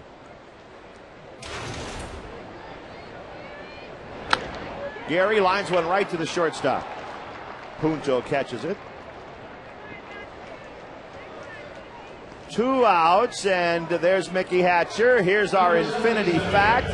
Mickey Hatcher played 12 seasons in Major League Baseball, and at one time he was with this team right here, the Minnesota Twins. Faced Mickey a number of times when he was a member of the Minnesota Twins. It's a tough out.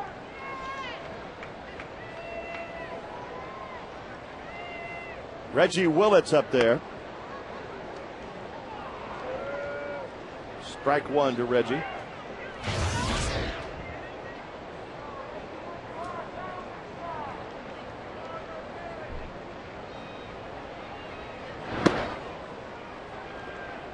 One and one.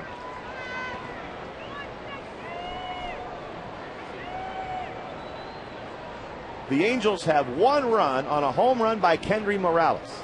That's been their only hit.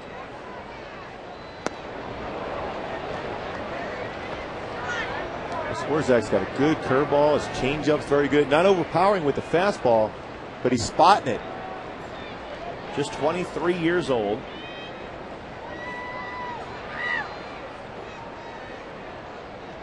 When you look at the Minnesota Twins, they got to be another team you got to think in the lines that they have to get another starting pitcher if they want to have a chance to get into the postseason in that AL Central. They started the day 5 games behind the Tigers, but they're also a couple of games behind the White Sox. So Minnesota's 3rd right now. And they play the White Sox when they get home after today's game. The White Sox play the Tigers tonight, so at least the Twins know that one of those teams will lose tonight. Willits pops one up foul near the third base dugout and just out of play.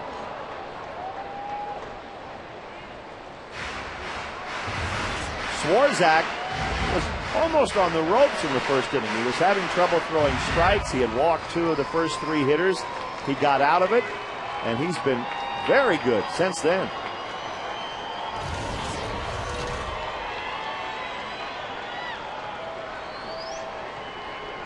Full count to Willits.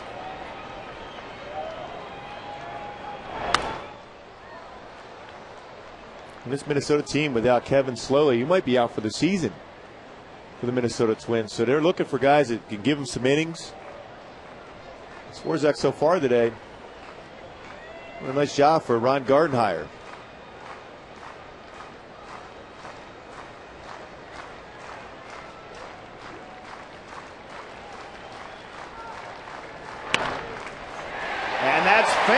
the right field line for Reggie Willits.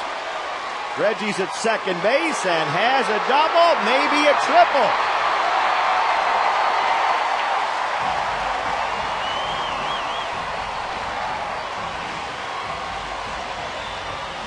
Span tried to pick that baseball off the wall with his bare hand. It got away from him.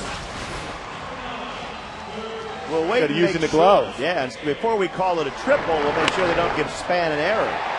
But with Reggie's speed, he was thinking three as soon as he left the batter's box. Good job of picking that baseball up by Reggie Willits. Now at third base, he can score on a wild pitch. So many things can happen when the base runner to third is compared to second. Denard Span took his eye out the baseball, got a little lazy. Instead of using the glove, used the bare hand and got away. They gave him an error. It's a double and an error.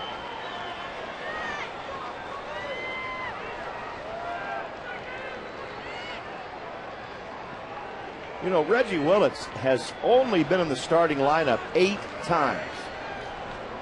The Angels have won every game. So he's 8-0 as a starter. Figgins takes ball 1. You get a run or two across here, and all of a sudden you start feeling better about yourself and your ability to come back in the game once again. It's going to be important for the bullpen of the Angels to throw up a bunch of zeros.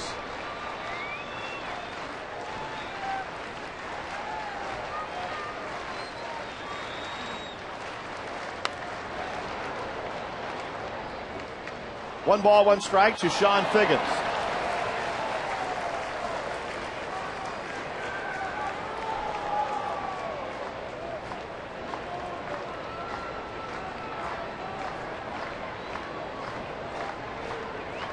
Willits at third with 2 outs.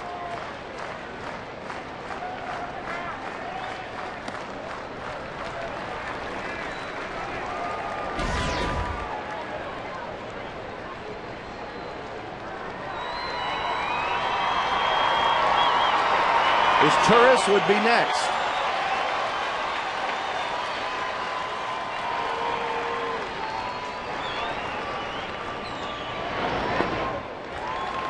And it's 3-1 to Figgy. Missed a spot here too now for Sean Figgins. He's very selective at the plate right now. Seeing the ball well. The batting average we showed at the beginning part of the game at 345 since May 15th. 3-1 count. If it's not a pitch you want to hit, don't swing it. You're going to get that exact same pitch 3-2. You need base runners down by 5. On the ground to first base, Kadire will go to the bag, and the Angels are turned away in the 5th.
Bobby Mosback comes in to pitch for the Angels. Bobby Mosback, 24 years old. Last year he was in Double-A. Yesterday he was in the show. making his major league debut. Look at those numbers he had down there in the minor leagues this year. 4-1 with an ERA in the ones. Tall, thin, 6'4", 195. Hides the ball well. Good velocity on the fastball there, low to mid 90s.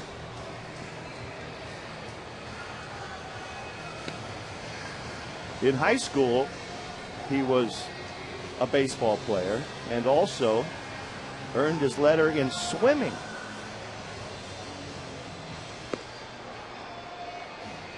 It's good exercise for a pitcher, swimming. Strengthen up the shoulder area. A lot of therapists, sports therapists recommend that for pitchers. When swimming, there's not a lot of impact in there, but you can strengthen up your shoulder area.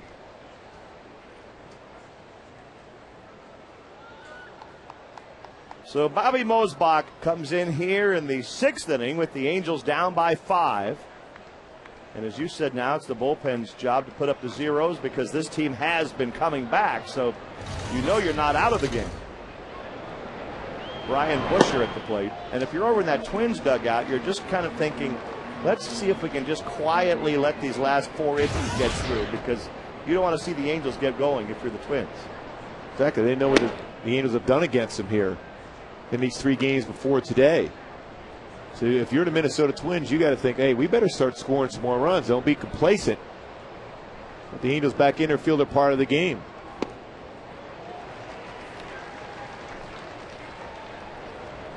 The bullpen has been terrific lately. Last 37 games, 14 for 14 in saves, 10-1 in decisions. Well, you can't get much better than that. And that's why you see that record when that was 29-9 in the last 38 games is because the bullpen's so important for Mike Scioscia, the way he manages the ball club. Strike 3 to Brian Busher.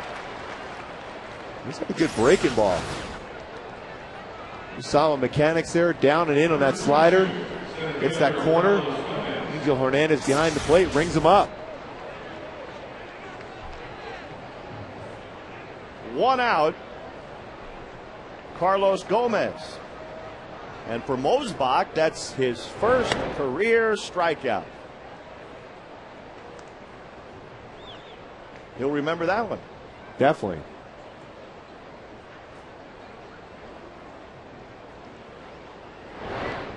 I know your memory's a little hazy on things, but who'd you get for your first one? Pat Tabler of Cleveland. Pat Tabler. We ended up being teammates. I remember all the good things, believe me. I remember the strikeouts, the wins. I do remember the home runs against me, too, unfortunately. And so the first home run was?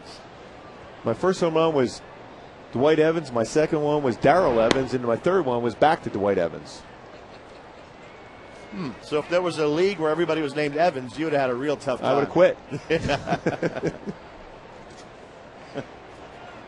3-0 to Carlos Gomez, and now he walks with 1 out.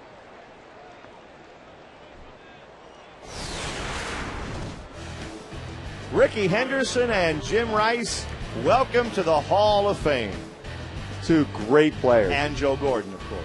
Rickey Henderson, arguably one of the most dynamic offensive players. And yes, I did give up a home run to Rickey. Did you?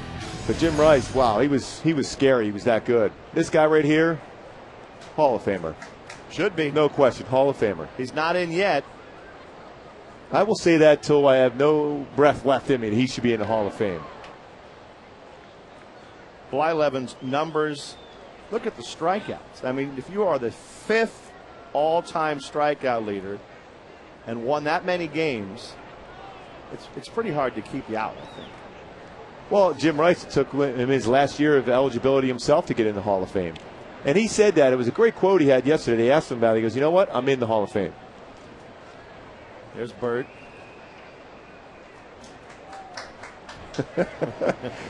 That's his deal. We circled him twice. But he belongs in there. Jim Rice, in my opinion, I couldn't believe it took that long to put him in the Hall of Fame. An MVP of the American League, Jim Rice. Talking about pure intimidation. Jim Rice. You couldn't get 2 guys with different personalities more than Jim Rice and Rickey Henderson. Ricky was great. Well, we were teammates here with the Angels in 1997. He used to sit in the back of the bus with Ricky and Tony Phillips. Did you ever say anything, or did you just I laugh? just laughed Yeah. constantly. But you know what? Ricky is so intelligent as far as the baseball game and how to be able to, whether manufacture runs or set up pitchers, be able to read pitchers' moves to home or to first. He was phenomenal. He knew the game so well. And he stayed in unbelievable shape all the way through. And he still, to this day, thinks he could probably play. If somebody gave him a uniform, he would go play. He certainly thought so after his career was winding down, and he would play anywhere. Kept waiting for one more shot, but, man, he did a lot while he was there. Now, Mosbach throws one away on another pickoff try. And that gets Gomez to first. And now, unfortunately for Mosbach, he has his first career error. Tried to be a little bit too quick on his throw over. Gomez very quick, good speed, 8 stolen bases, but that one right there overthrew that pitch over the first base.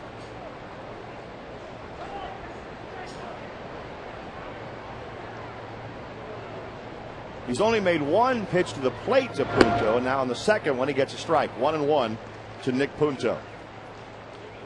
Even with a 5-run lead, the Twins, I would think they're still thinking the lines they need to get some more runs. So he still has to keep an eye on Gomez at second base. And we'll try to steal here. 2-1 to Punto.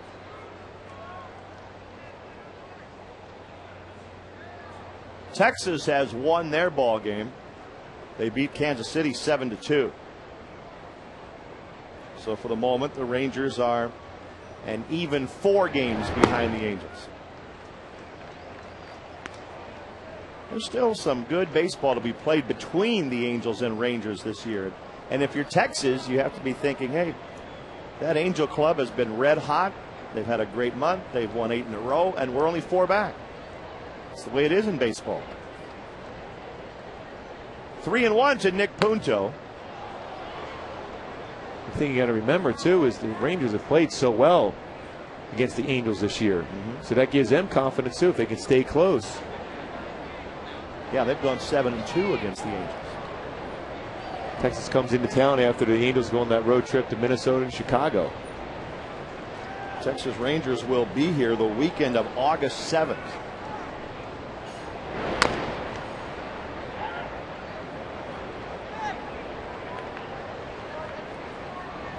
Another full count for Punto. He had that good at bat against Urban Santana in that 4th inning with the bases loaded. Fouled off a tough slider. And then they got a fastball out over the plate, hit it into left field for a 2-run single. And here he is with another full count. In the air, left center field, coming over and making the grab. Reggie Willits, no, he couldn't get it. Just out of his reach. And another run will score for the Twins. There's going to be a little bit of a lack of communication between Reggie Willits and Gary Matthews Jr. out in the outfield there, too. Reggie looked like he had a pretty good beat on it, Gooby, and it was slicing back toward him. At the very end, you can see him looking over towards Gary. Yeah, he got to that ball, no question. Got to him, looked at him.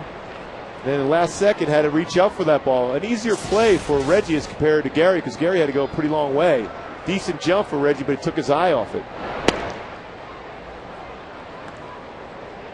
Maybe with a little better communication between the two, and they haven't played out there a lot this season at the same time, Reggie probably catches that ball.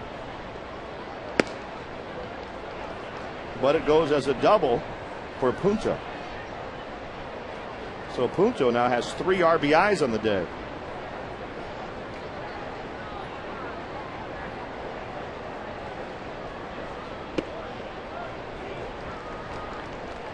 One and two now to Casilla.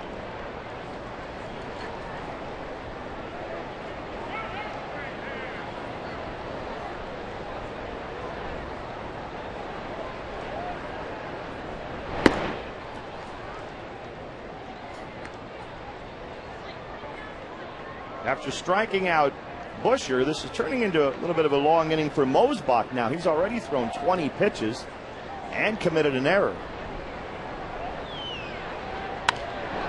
He makes a nice play on that comebacker and gets the out at first. 2 down in the inning. Number 2. Denard Span drove in 2 with a single his last time up.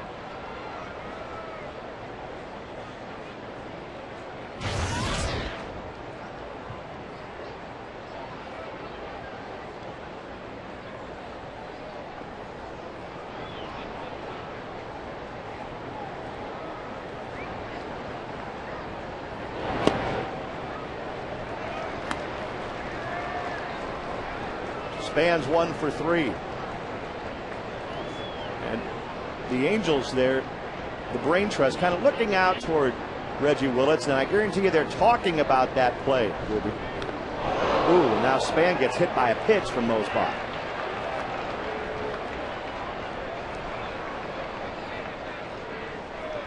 Certainly something you don't want to do if you're Mosbach in that spot, especially when you got Joe Mauer coming up. Did have an open base, but not with Mauer. Do you think in the lines of an open base? No. Mike Butcher coming out to talk to him now, settle down as youngster.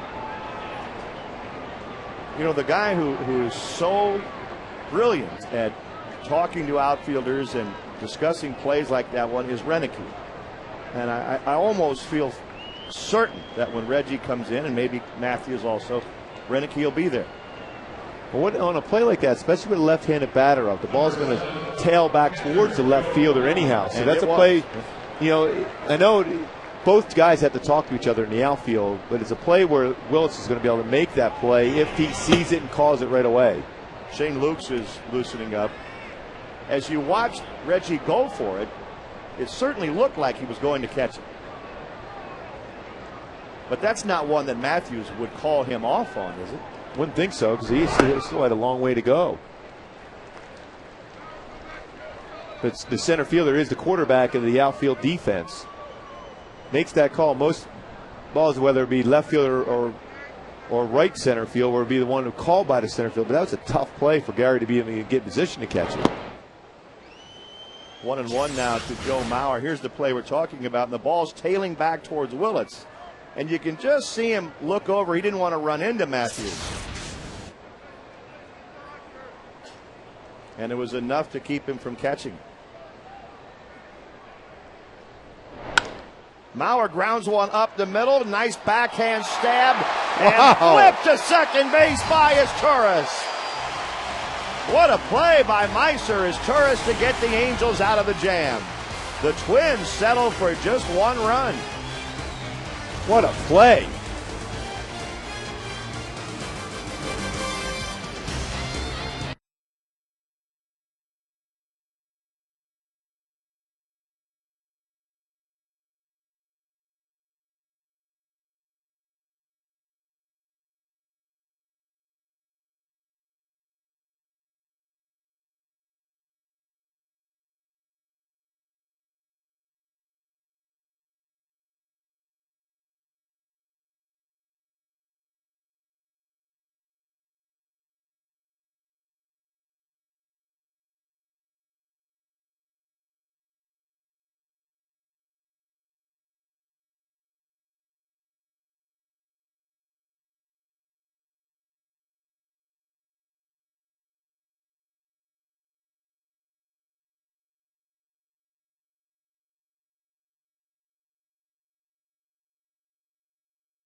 He would catch the ball, and neither one of them did. Well, it's good to see them talking about that, too, because with Torre's still not ready to go back there, and Juan Rivera maybe the same thing. Those guys are going to be playing in the outfield together a lot. So you just a certain way to be able to see Gary saying, hey, the ball's running away from me, tailing towards you. I'm going out there as far as protects him in the case it gets away from you, to back you up. But again, it's all part of talking, getting to know each other in the outfield. Just like a quarterback and a receiver, just getting that feel for each other at some point. Right.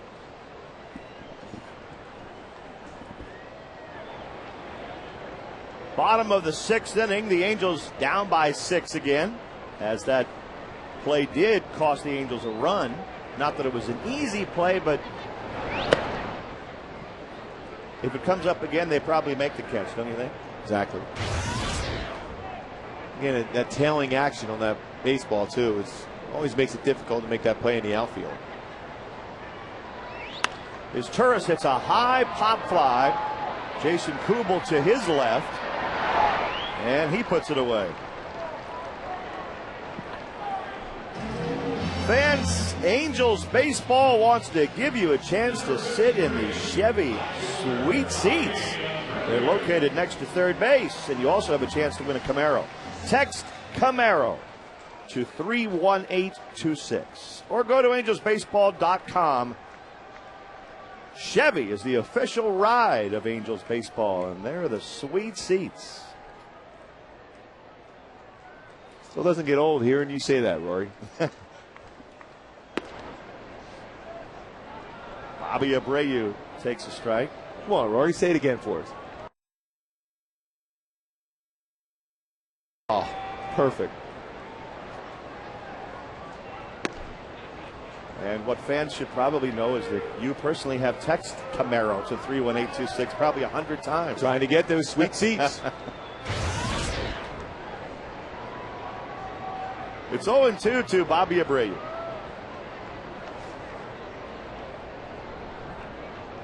Seven to 1 Twins in the 6th.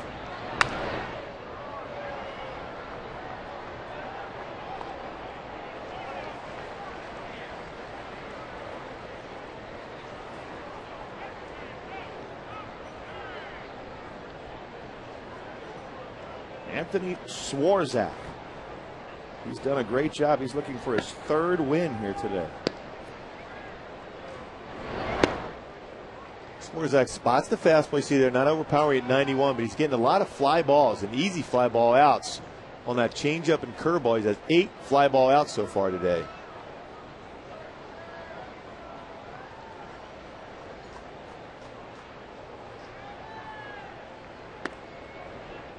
The reason why you see that a lot, fly balls, when a guy uses his changeup and curveball, because you just get underneath that pitch, just miss it and hit fly balls, routine fly balls, a number of them.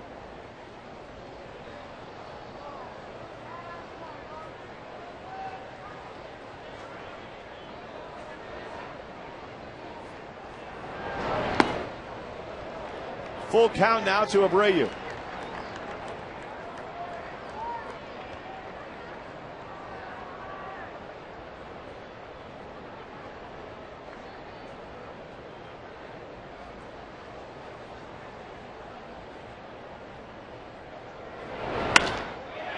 Who hits the 3-2 pitch into right field for the Angels' 3rd hit of the game.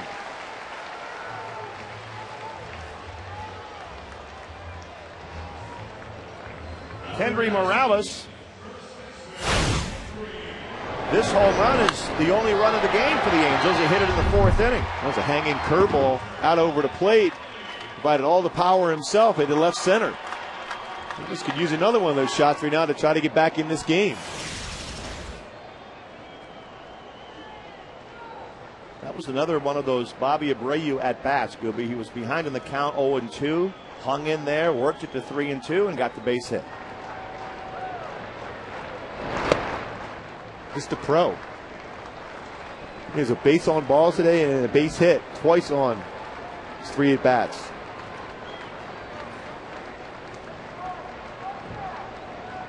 Sometimes it's an understatement by saying a pro, but that's about as big a compliment as you can get as a hitter.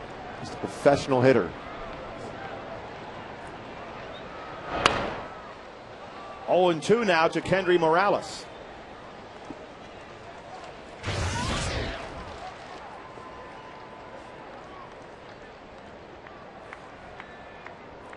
Kendry's home run earlier today was his 18th of the year.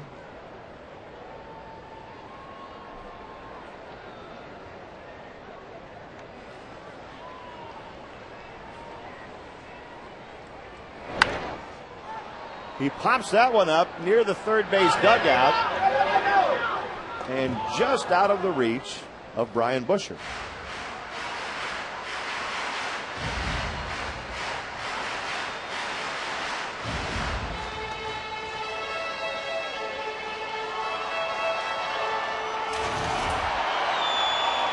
Oh, 0-2 to Morales.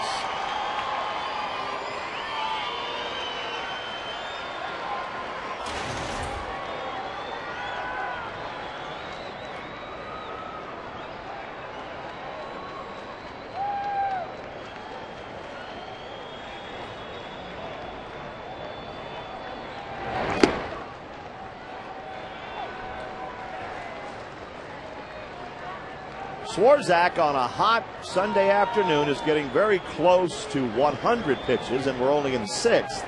This will be number 97.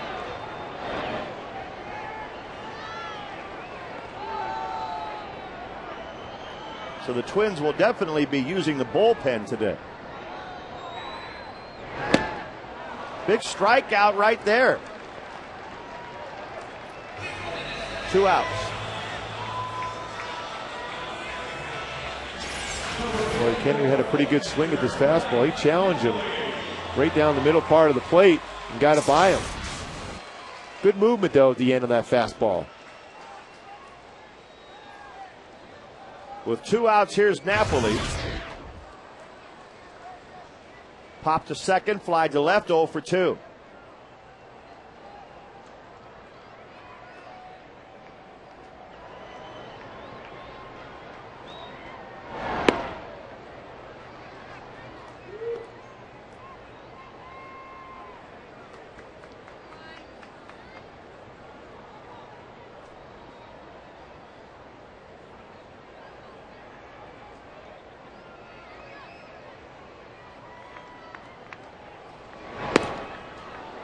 Swarzak's ahead 0-2 once again.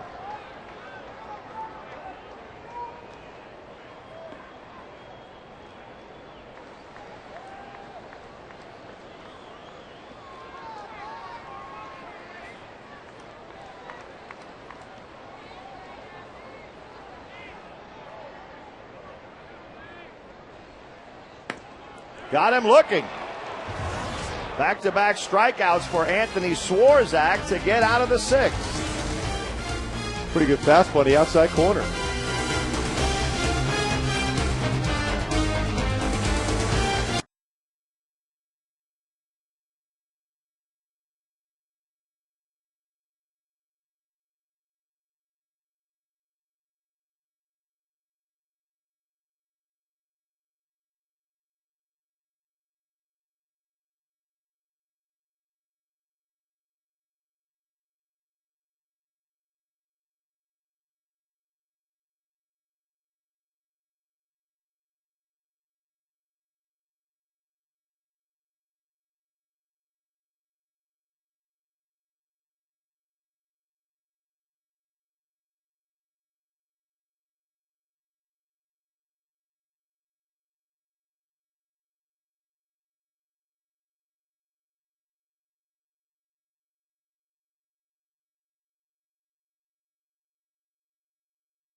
In this game, have won 8 straight. They got to make a big comeback down 7-1. Irvin Santana in 3 2/3 innings pitched 6 earned runs.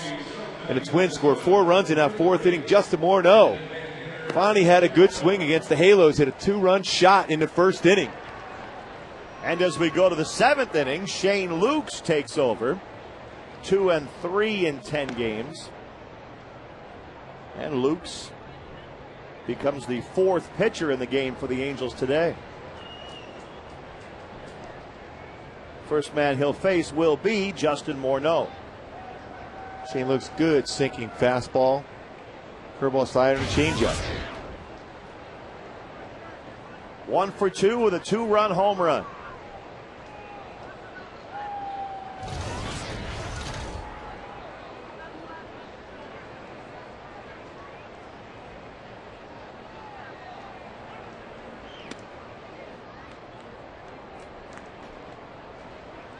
So the Twins move into that new stadium next year, an outdoor stadium. Outdoor baseball in the Twin Cities starting next year. Morneau hits that one in the air into right center field. Well hit by Morneau. And another home run, his 2nd of the ball game. He now leads the league in home runs. 8-1 Minnesota. You can see why he's such a special hitter with that kind of power, that short, compact swing. Not a lot of wasted movement in that swing, too. Morneau has his hands ready, boom. Able to drive that ball out to right center field. And he just got it over. Powerful swing. That out-of-town scoreboard. You know, you get accustomed to the crack of the bat. He hit that out, but it didn't have that sound. It didn't feel like he got all of that one, but he got enough of it. So strong, though. Now he's finally getting a little bit of a confidence going against the Angels pitchers now with 2 home runs today. 26 home runs to lead the league. His 2nd multi-home run game of the week. Kubel pops one up to shortstop.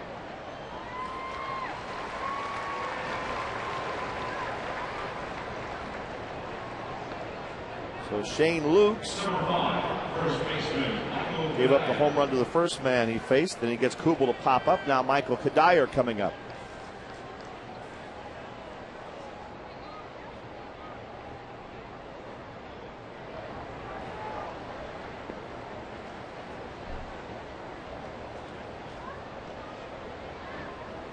Cuddyer singled and scored back in the 4th inning. The Twins put 4 on the board in the 4th against Irvin Santana. Another one of those Santana outings, as there's a liner to center. Matthews makes the catch. That just kind of leaves you wondering about Irvin, doesn't it? He made some good pitches, threw some great curveballs to strike hitters out, but at the end, it's an ugly line for Irvin. Yeah, I mean, he had that 1st inning, gave up that home run, 2-run shot to Morneau. And then he settled down and just had dominating stuff. At one point, it struck out 4 batters in a row.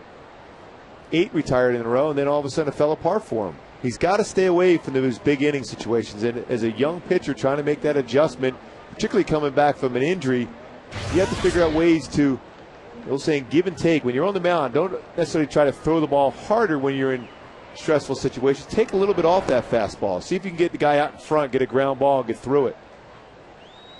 So when you hear people say stay away from the big inning, that's what you do to try and stay out of it, huh? Yeah, because most times you think you get competitive and you're going to try to throw the ball harder.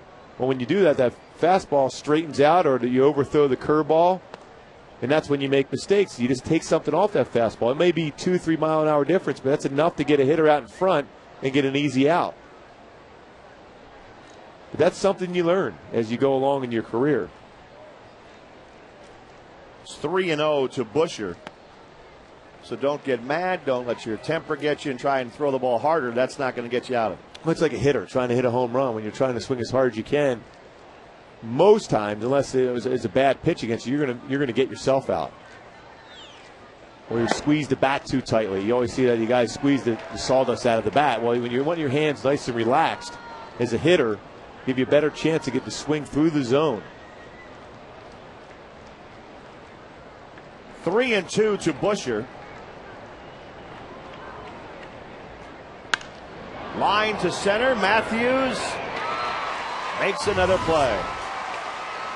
So Gary caught the last 2 outs of the inning, and we make it to the 7th inning stretch. The Twins having a big day today.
Big A.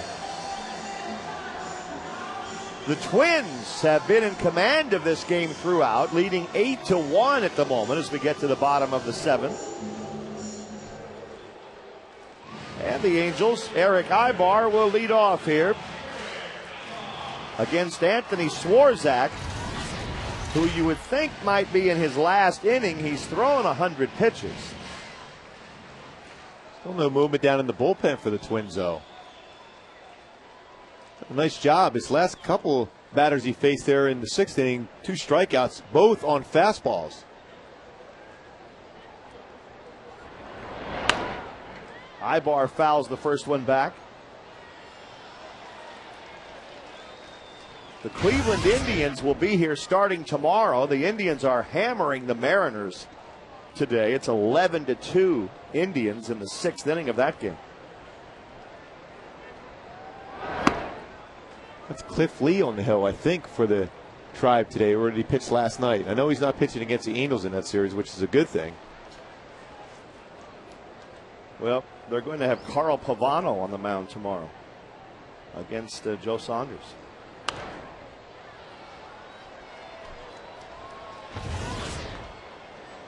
Swarzak's numbers are impressive for this young right-handed pitcher. So two of those base on balls were in the first inning. That settled down. Side of the home run by Kendall Morales. Very solid.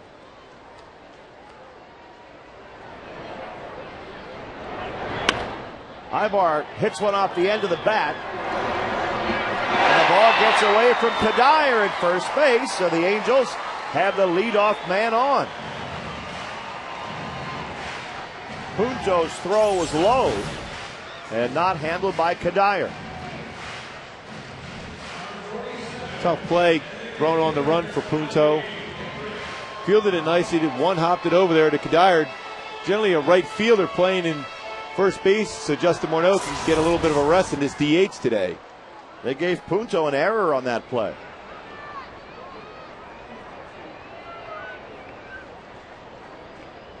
That's the second Twins error of the day. Howie Kendrick, 0 for 2, takes a strike.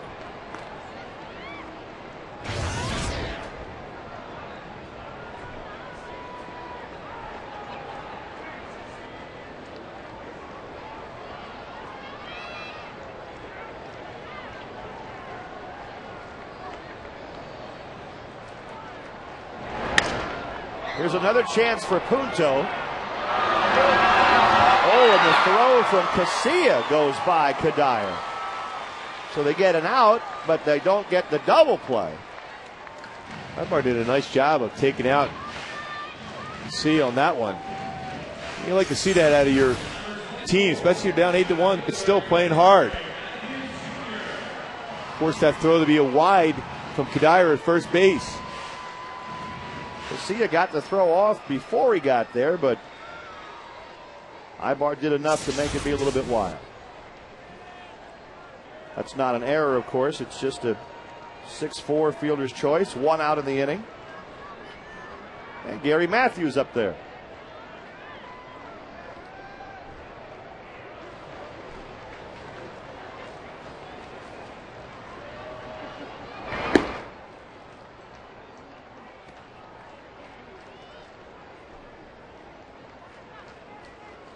There have been people around baseball who will be talking about the Twins next year who have said, are you crazy?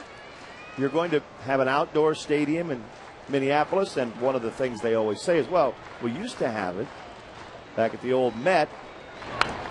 What do you think? Well, I remember, 2 years ago when the Angels opened up the season in Minneapolis? It was snowing, about 5 inches of snow. Well, there's no question in April it's going to be a little dicey. It's going to be cold. Yep. I remember asking some guys when I first came over with the Royals, when the old stadium, and they said it was freezing. Yes. Beginning part of the season. Of course, if you get to the postseason, too, then you're dealing with that in October. And then in the summertime, there have been some pretty good thunderstorms go rolling through Minneapolis. But we'll find out because it's going in.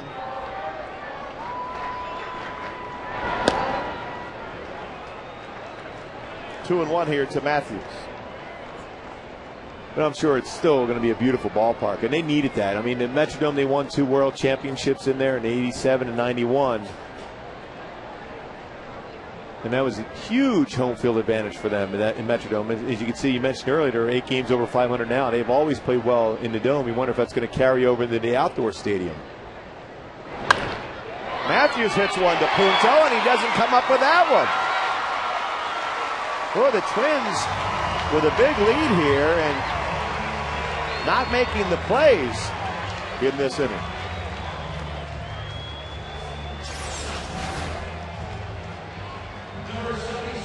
That might be another error on Punto. We'll see how they score it, but that's a couple of plays he could have made, and this time they've given Matthews a hit.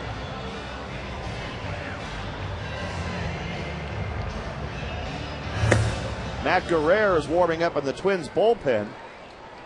Swarzak came into the inning having thrown 100 pitches.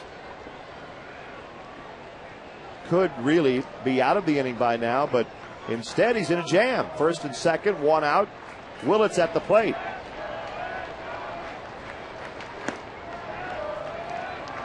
0-1 to Reggie. Right, he could have easily had 3 outs, all in the infield. Yep. All involving Punto.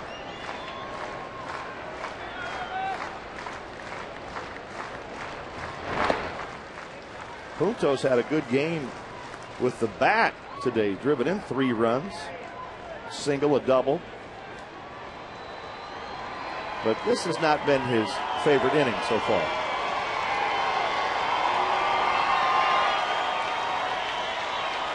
One and one to Reggie Willits.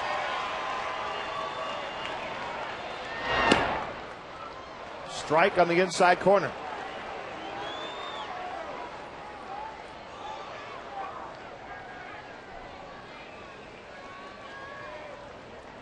You got to take advantage of these situations now where it could have been the end of the 7th, but still you got 2 guys on with only 1 out.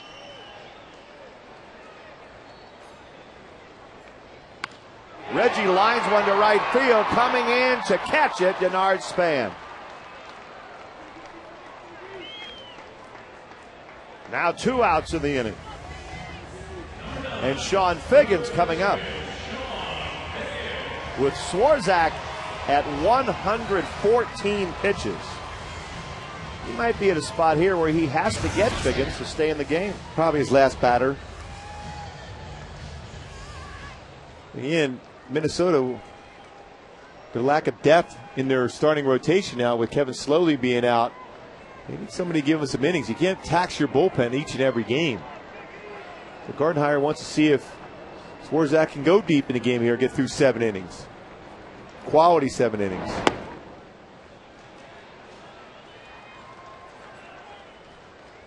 Figgins has been aboard on a walk today. That was leading off the first inning.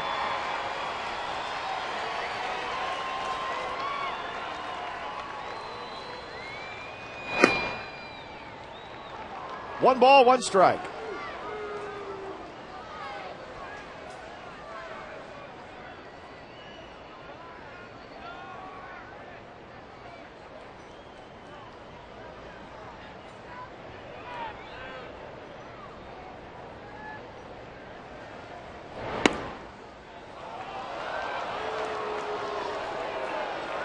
One and two. He got the call on the inside corner there.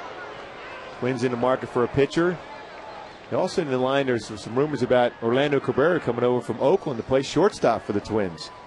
Punto could play. He's a super utility guy. He could play all over the place. Can move back to second, play third, play some short. 2-2 to Figgy. Just the way the Angels have been playing, and so many come from behind wins. If Figgy were to get a base hit right here, then you might have the Twins a little nervous.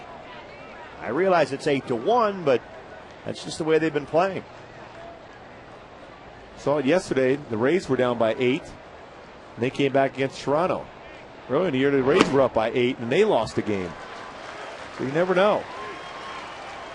Especially when you're a club like the Angels that have had a lot of success coming back in ball games. You have that confidence. If you just get a few hits and then the other team lets you in the game by making some mistakes, well, the Twins have. They already came back and beat Nathan in the first game of this series. Full count to Figgins.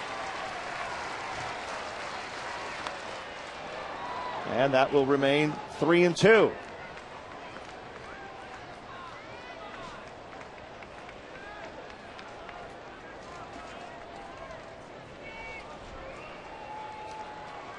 Kendrick at second, Matthews at first, 2 outs in the bottom of the 7th. Sean Figgins hitting .310.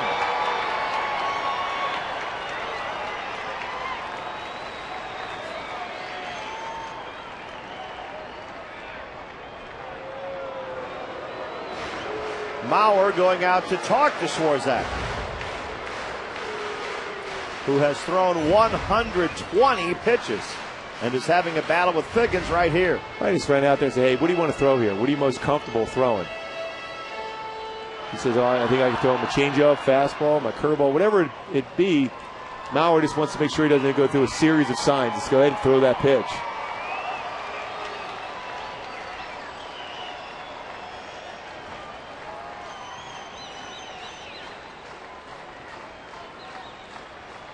He walked him. The Angels have the bases loaded. And after 121 pitches, Anthony Swarzak will come out of the game. Matt Guerrero will take his place.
Have the bases loaded.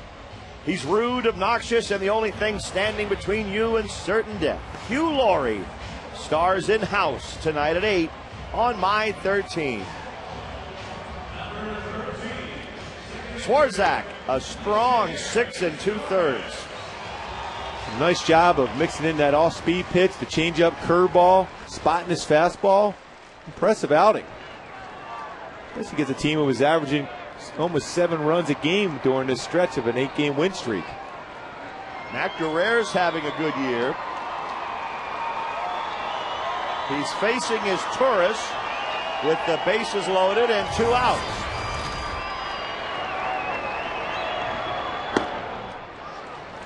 One and 0. His Turris always a great clutch hitter, even more so with the bases juiced. Amazing batting average, nearly 390, 36 RBI.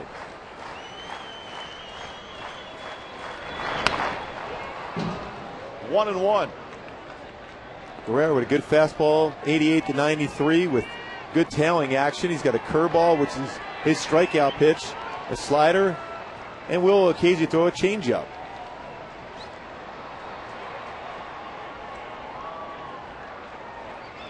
Bases loaded with 2 outs in the bottom of the 7th. Line drive center field and caught by Gomez. Close, but they leave him loaded.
The Angels won, and some defensive changes for the Angels. Rob Quinlan enters the game in left field. That moves Reggie Willits over to right. Bobby Abreu coming out of the ball game. Brandon Wood coming into the ball game. Woody's at third base.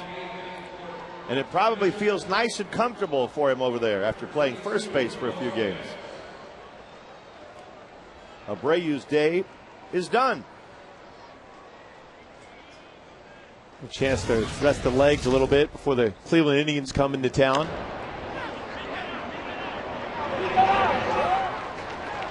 The high pop to shortstop takes care of Gomez.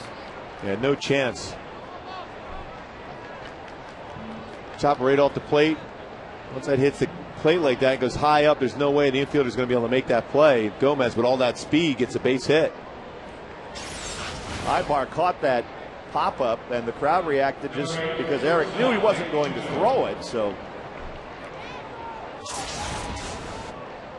good idea not even to worry about throwing. No. Gomez, all that speed. That's what he's got to do. If anytime he hits a ball in the air, it's a bad at bat for Gomez. He's got to think of the lines, ground ball, utilize that speed. Puntos had a good day at the plate, driving in 3 runs. Singled to drive in 2 in the 4th, doubled to drive in a run in the 6th.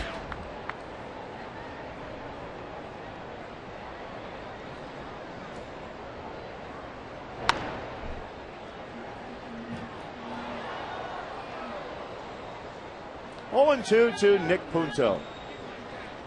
Shane Luke's getting some innings in here. Irvin Santana, the starter, went just 3 2/3 today for the Angels.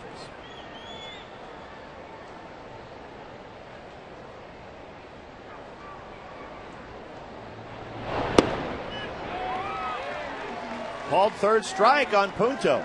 Good spot on that fastball by Lukes. Fans, if you can't watch the Angels on Fox Sports West or My13, you can always catch the game on your computer with MLB.tv. The ultimate baseball experience, featuring 100 out-of-market games per week live on your computer. And you can catch those you missed on demand. Check angelsbaseball.com, where baseball is always on. As Turris flips to first, and that takes care of Casilla. Gomez moves to second. Now 2 outs in the inning.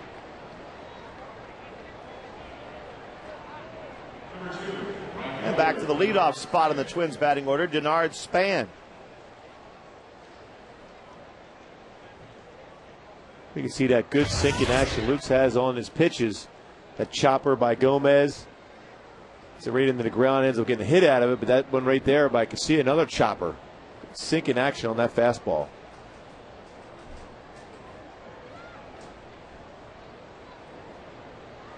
Span drove in 2 with a single in the 4th inning. He was hit by a pitch last time up.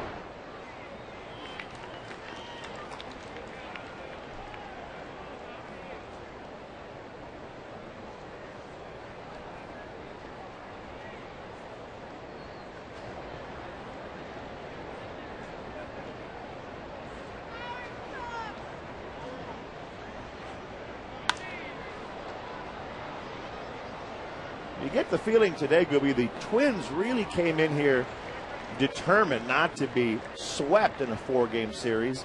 They got on the board early, and at least they'll feel like they can go home now, not having gone into a terrible tailspin. Well, anytime you play a team like the Minnesota Twins, a very good team, well coached, and to win the first 3 games, that's impressive for the Angels. So, I mean, if you can win all 4, obviously that's what you want to do, but it's a tough task to beat a team like the Twins all 4 games. Still time to come back, but Minnesota was going to play a much better game today, and they have so far. Instead of a couple miscues there, that last inning defensively, they played a solid game, and Swarzak did a nice job on the mound for Gardenhire, and Justin Morneau, a couple home runs. He's had a big game. 0-2 to Span.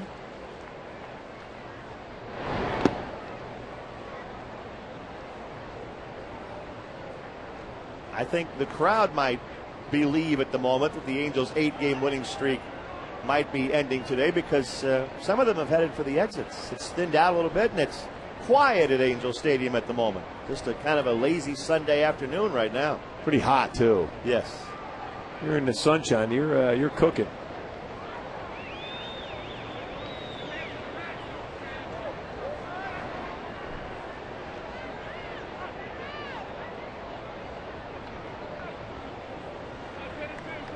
And really, the Twins have been pretty much in command throughout the day.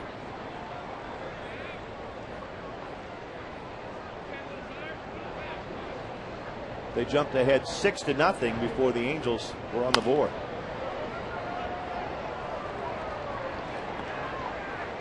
So maybe it's not a bad time, I guess, to take some of the regulars like Abreu out and just say, okay, guys, we've been going so great.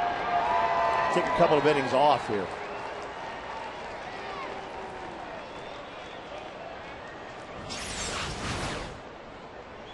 Now, I'm not going to say that it's gotten to the point where you want to throw the souvenirs back to the field. Well, generally, that'll happen if it's a home run ball by the visiting team. You don't see that too often, a foul ball. Might have seen thought we were in Wrigley Field or something. Might have seen somebody do that out in the bleachers one time and thought that's what you do if the other team hits you the ball. But it's okay on a foul ball to keep it. It's been a lot of firsts today. The guy just said, "Hey, why'd you do that?" It's impossible almost to get a foul ball as it is. Right. I went to a lot of games throughout my lifetime in Philly and never got one. Now here's one that somebody might throw back out there. It's a home run for the leadoff man, Denard Span. His 6th of the year. And it's now the Twins leading at 9-1, 10-1 as Span crosses the plate.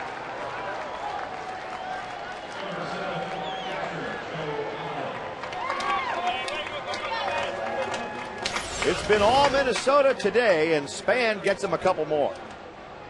His slider was down and in, got too much to the plate. Span was able to get the big part of the bat out, extend his arms and drive it out to right field.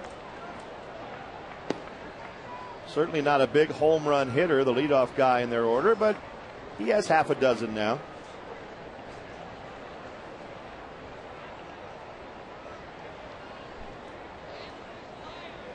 Joe Mauer has just a single today. The Twins have 10 runs on 10 hits.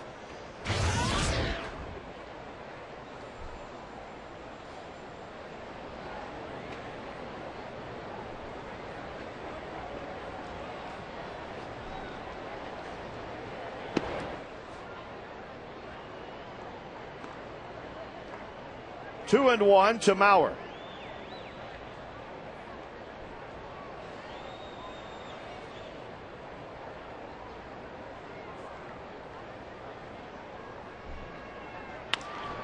On the ground to the right side. And with Lutz covering, that'll end the inning. Remember, fans, we don't charge for foul balls you catch in the stands. You don't have to give them back.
Bottom of the 8th inning. The Angel bats have been quiet today.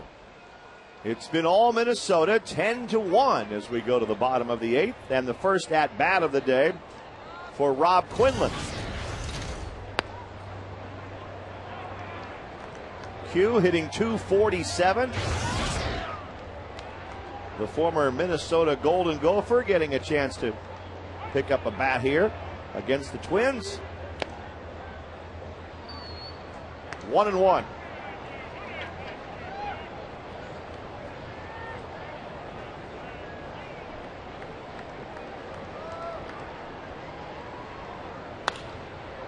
He hit that one hard to third, knocked down by Busher, who has time to get him. That was a nice play. That ball was scalded by Q. That's the hot corner. Nice job of just knocking that down and getting himself gathered, making a strong throw across the diamond to get Quinlan. One out for Kendry Morales. Kendry hit a home run, a solo shot in the 4th inning for the Angels' only run so far.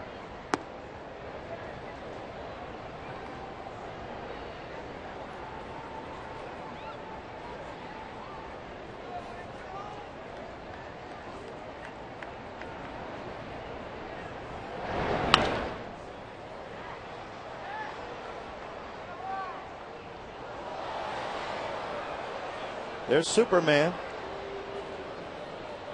We can use those powers to come back. That's right. He's on his way down to the dugout.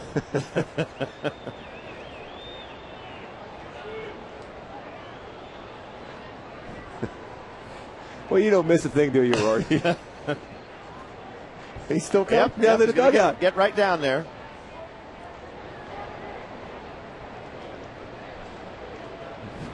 You do kind of wonder where he's headed, don't you?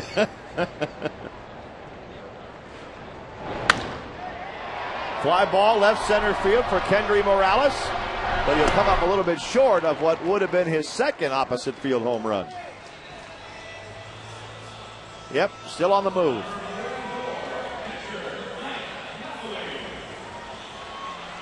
He's running to get Batman and Spider-Man. He needs all the superheroes to go in and make this comeback. Or he might have seen a cotton candy vendor about 18 rows over. Oh, there he is. Let's get right over there and get some. Well,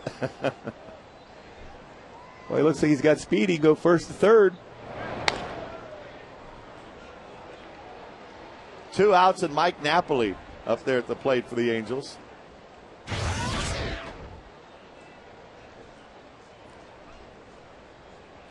Well, the Angels haven't been involved in many of these games in which it's been this way, 10-1 for the opponent with the 10 runs.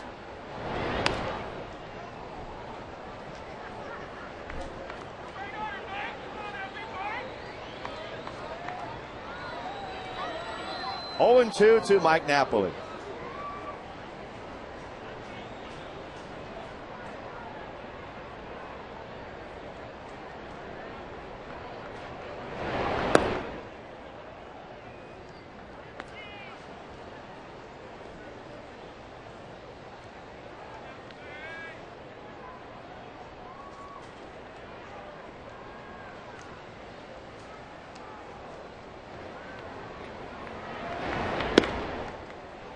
Curveball just missed to Mike.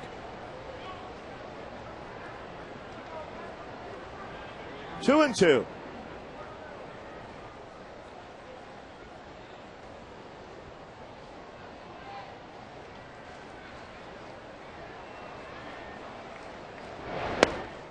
That one didn't miss. Napoli called out on strikes. After 8 innings, it's 10-1 Twins.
Howards.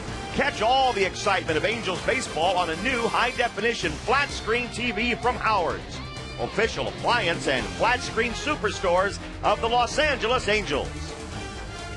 The Big A and the Angels, with their 8-game winning streak apparently about to be ended here unless they have a gigantic bottom of the ninth.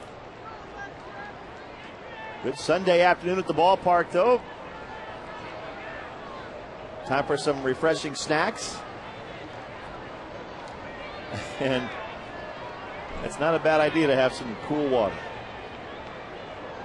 Some of the fans have exited, I think it's safe to say. But you never know, Rory. There's always those 3 outs to get. Justin Morneau's already hit 2 home runs today. And he drives another one to deep right field. Reggie Willits is out there and makes the catch on the warning track. Oh, almost a 3 home run day for Morneau. He's done it once before. Well, I thought he got that one. Looked Just like got underneath it just a little bit. Metrodome might be jeopardy being out of the yard. He thinks he has it. Just got it off the end of the bat. That late movement at the end of the bat. That's the only reason why that ball didn't get out of the yard. Jason Kubel takes strike 1. Joe Mauer had 2 home runs in a game in the series, and now Justin Morneau.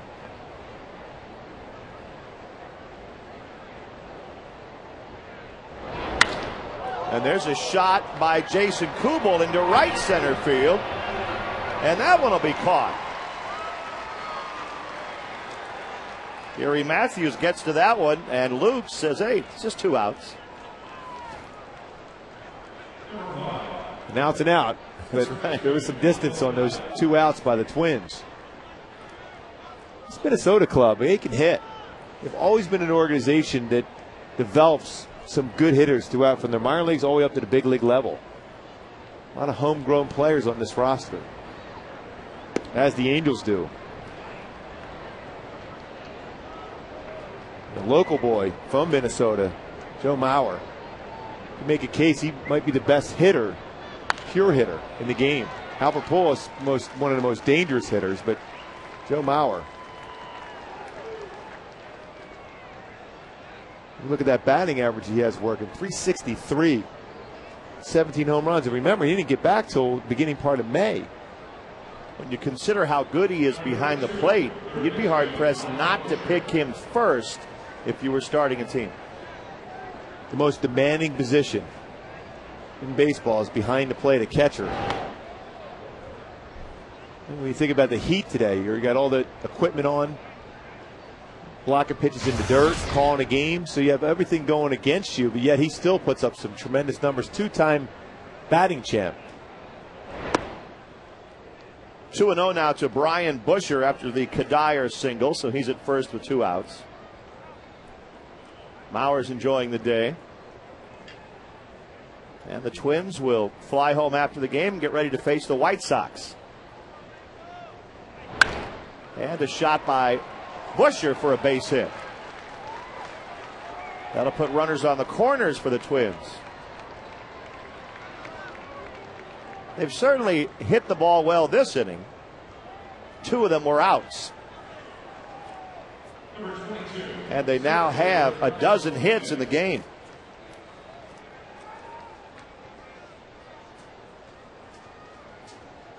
With Carlos Gomez at the plate.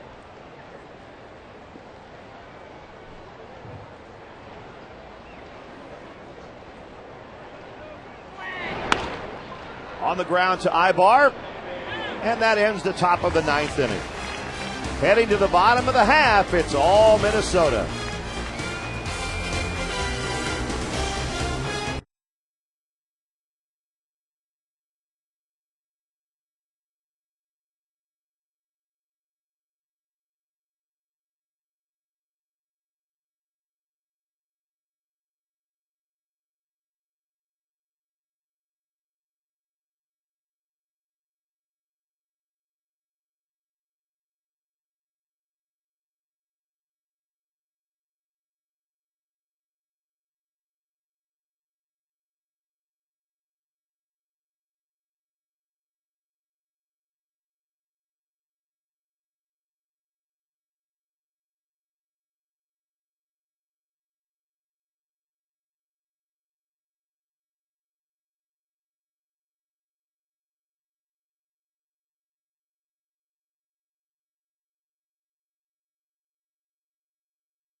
Bottom of the ninth inning, the Angels trailing the Twins 10-1. About time to pack up the equipment for the day, but the Angels do have 3 outs left. As Jesse Crane comes in to pitch the bottom of the ninth for Minnesota. Talking about pitching, Gooby, tomorrow Joe Saunders pitches for the Angels. He is one Angel who didn't have a particularly good July. He takes Santana's outing today, getting knocked out in the fourth. And the Angels are still looking for more consistency from the starting pitchers. They are, and that's a big outing for Joe Saunders tomorrow night. And he needs to go up and put up some zeros and show Mike Scioscia that he's a guy that can, not only if they get to the postseason, he'd be a guy that could pitch in one of those top 3 games of a playoff series. But for him, he's got to stay on top of that sinker and not try to overthrow it. Work and think. Throw it at the knees and sink action. Back it up with that changeup. Use the curveball. Elevate the fastball with better velocity up in the zone when you need to. But otherwise, just think pitch to contact, get ground ball after ground ball. Well, early in the season, you talk about a playoff series, it looked like Saunders might start game 1. He was pitching that well. But he's been through a little bit of a rough stretch here lately.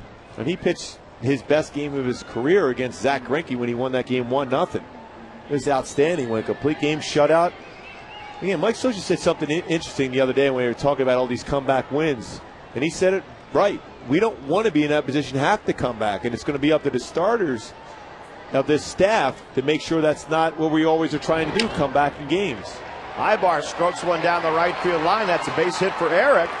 And he will turn and head to second base with a double. A leadoff double for Eric Ibar here in the bottom of the ninth. Again, like hitting, pitching's, all about confidence, and it's contagious. John Lackey's certainly starting to throw the ball very well. Jerry Weaver's been consistent throughout this season. Had a little bit of a rough stretch, but he still has won a number of those games, 3-1 in 07 starts in which he struggled. But John Lackey, the ace of the staff, is coming back, pitching very, very well right now. The rest of the guys got to follow the lead. Joe Saunders in particular. His stuff is there. He's an 18-game winner, should be every year with his stuff he has. Now he just got to get the confidence going and get some easy outs early in the game. Well, especially when you consider the number 5 spot in the rotation is just completely up in the air almost week to week. And if you have 2 of the other 4 struggling, well, maybe you're fortunate to have won as many games as they have in July. The offense has picked them up. Wasn't it amazing when you look at that number 5 spot? You got Matt Palmer 8-1. There's a pop fly that will be caught nicely by Gomez. Boy, Gomez covers a lot of ground, and he makes a good play there to take a hit away from Kendrick. You can see why when they made that deal with the Mets, they felt this kid could be a star player, but he's also got to stay within his element. He's a great outfielder, very good speed, above average arm, but he's got to be thinking like, I'm not a home run hitter, I'm more of a contact hitter, because if he can put the ball in play and hit for an average, he's going to play every day for the Twins with that kind of speed in the outfield. 1 out, and Matthews coming up. We're getting back Palmer 8-1. Yeah. Sean O'Sullivan 3-0. That's 11-1 out of your 5th spot. Amazing, isn't it? What a great job they have done.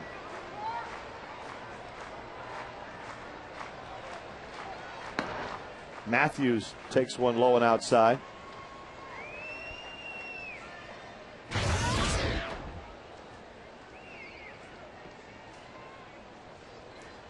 So Joe Saunders pitching tomorrow against the Indians. Joe's earned run average now 6.79. Santana started today and got knocked out in the 4th inning, so Irvin's going to be up around 7. But there's still time in the season to get both of those guys going. They can both dominate when they're right. Mike Butcher has him down there working in between starts and getting, the confidence level. He's a big believer, like Rick Anderson of the Twins, the pitching coach, that first pitch strike.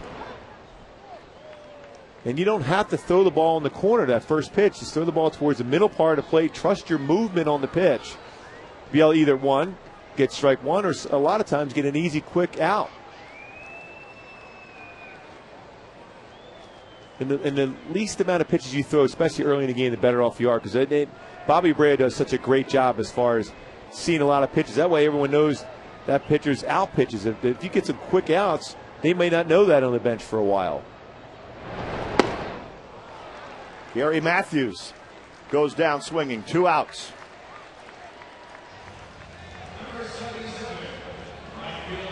The Angel bullpen has also been very, very good lately. But you also want to get some quality innings out of your starters so they don't have to be as busy down there in the bullpen. By the way, Saunders' earned run average, not what we had just mentioned. It's 4.94, so he's just about 5. Palmer, nice job yesterday getting another victory. 5 innings pitched. 2 runs allowed. 8-1. What a story. Amazing. 30 years old. Rookie. Coming up and doing a nice job for Mike Scioscia and Mike Butcher.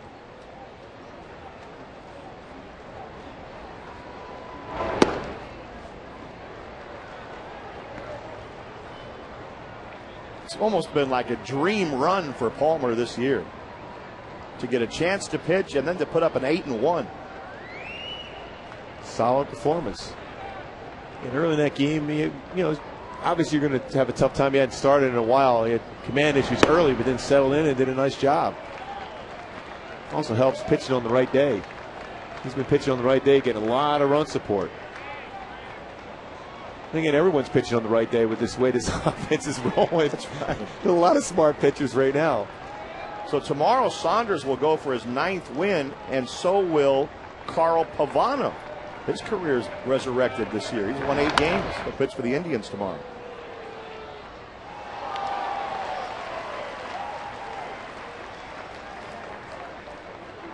One ball, 2 strikes to Reggie Willicks.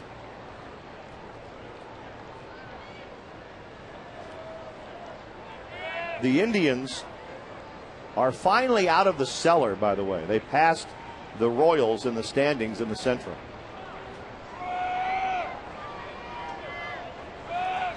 But the Royals do have a nice stadium. A new stadium. They did a nice job in renovations.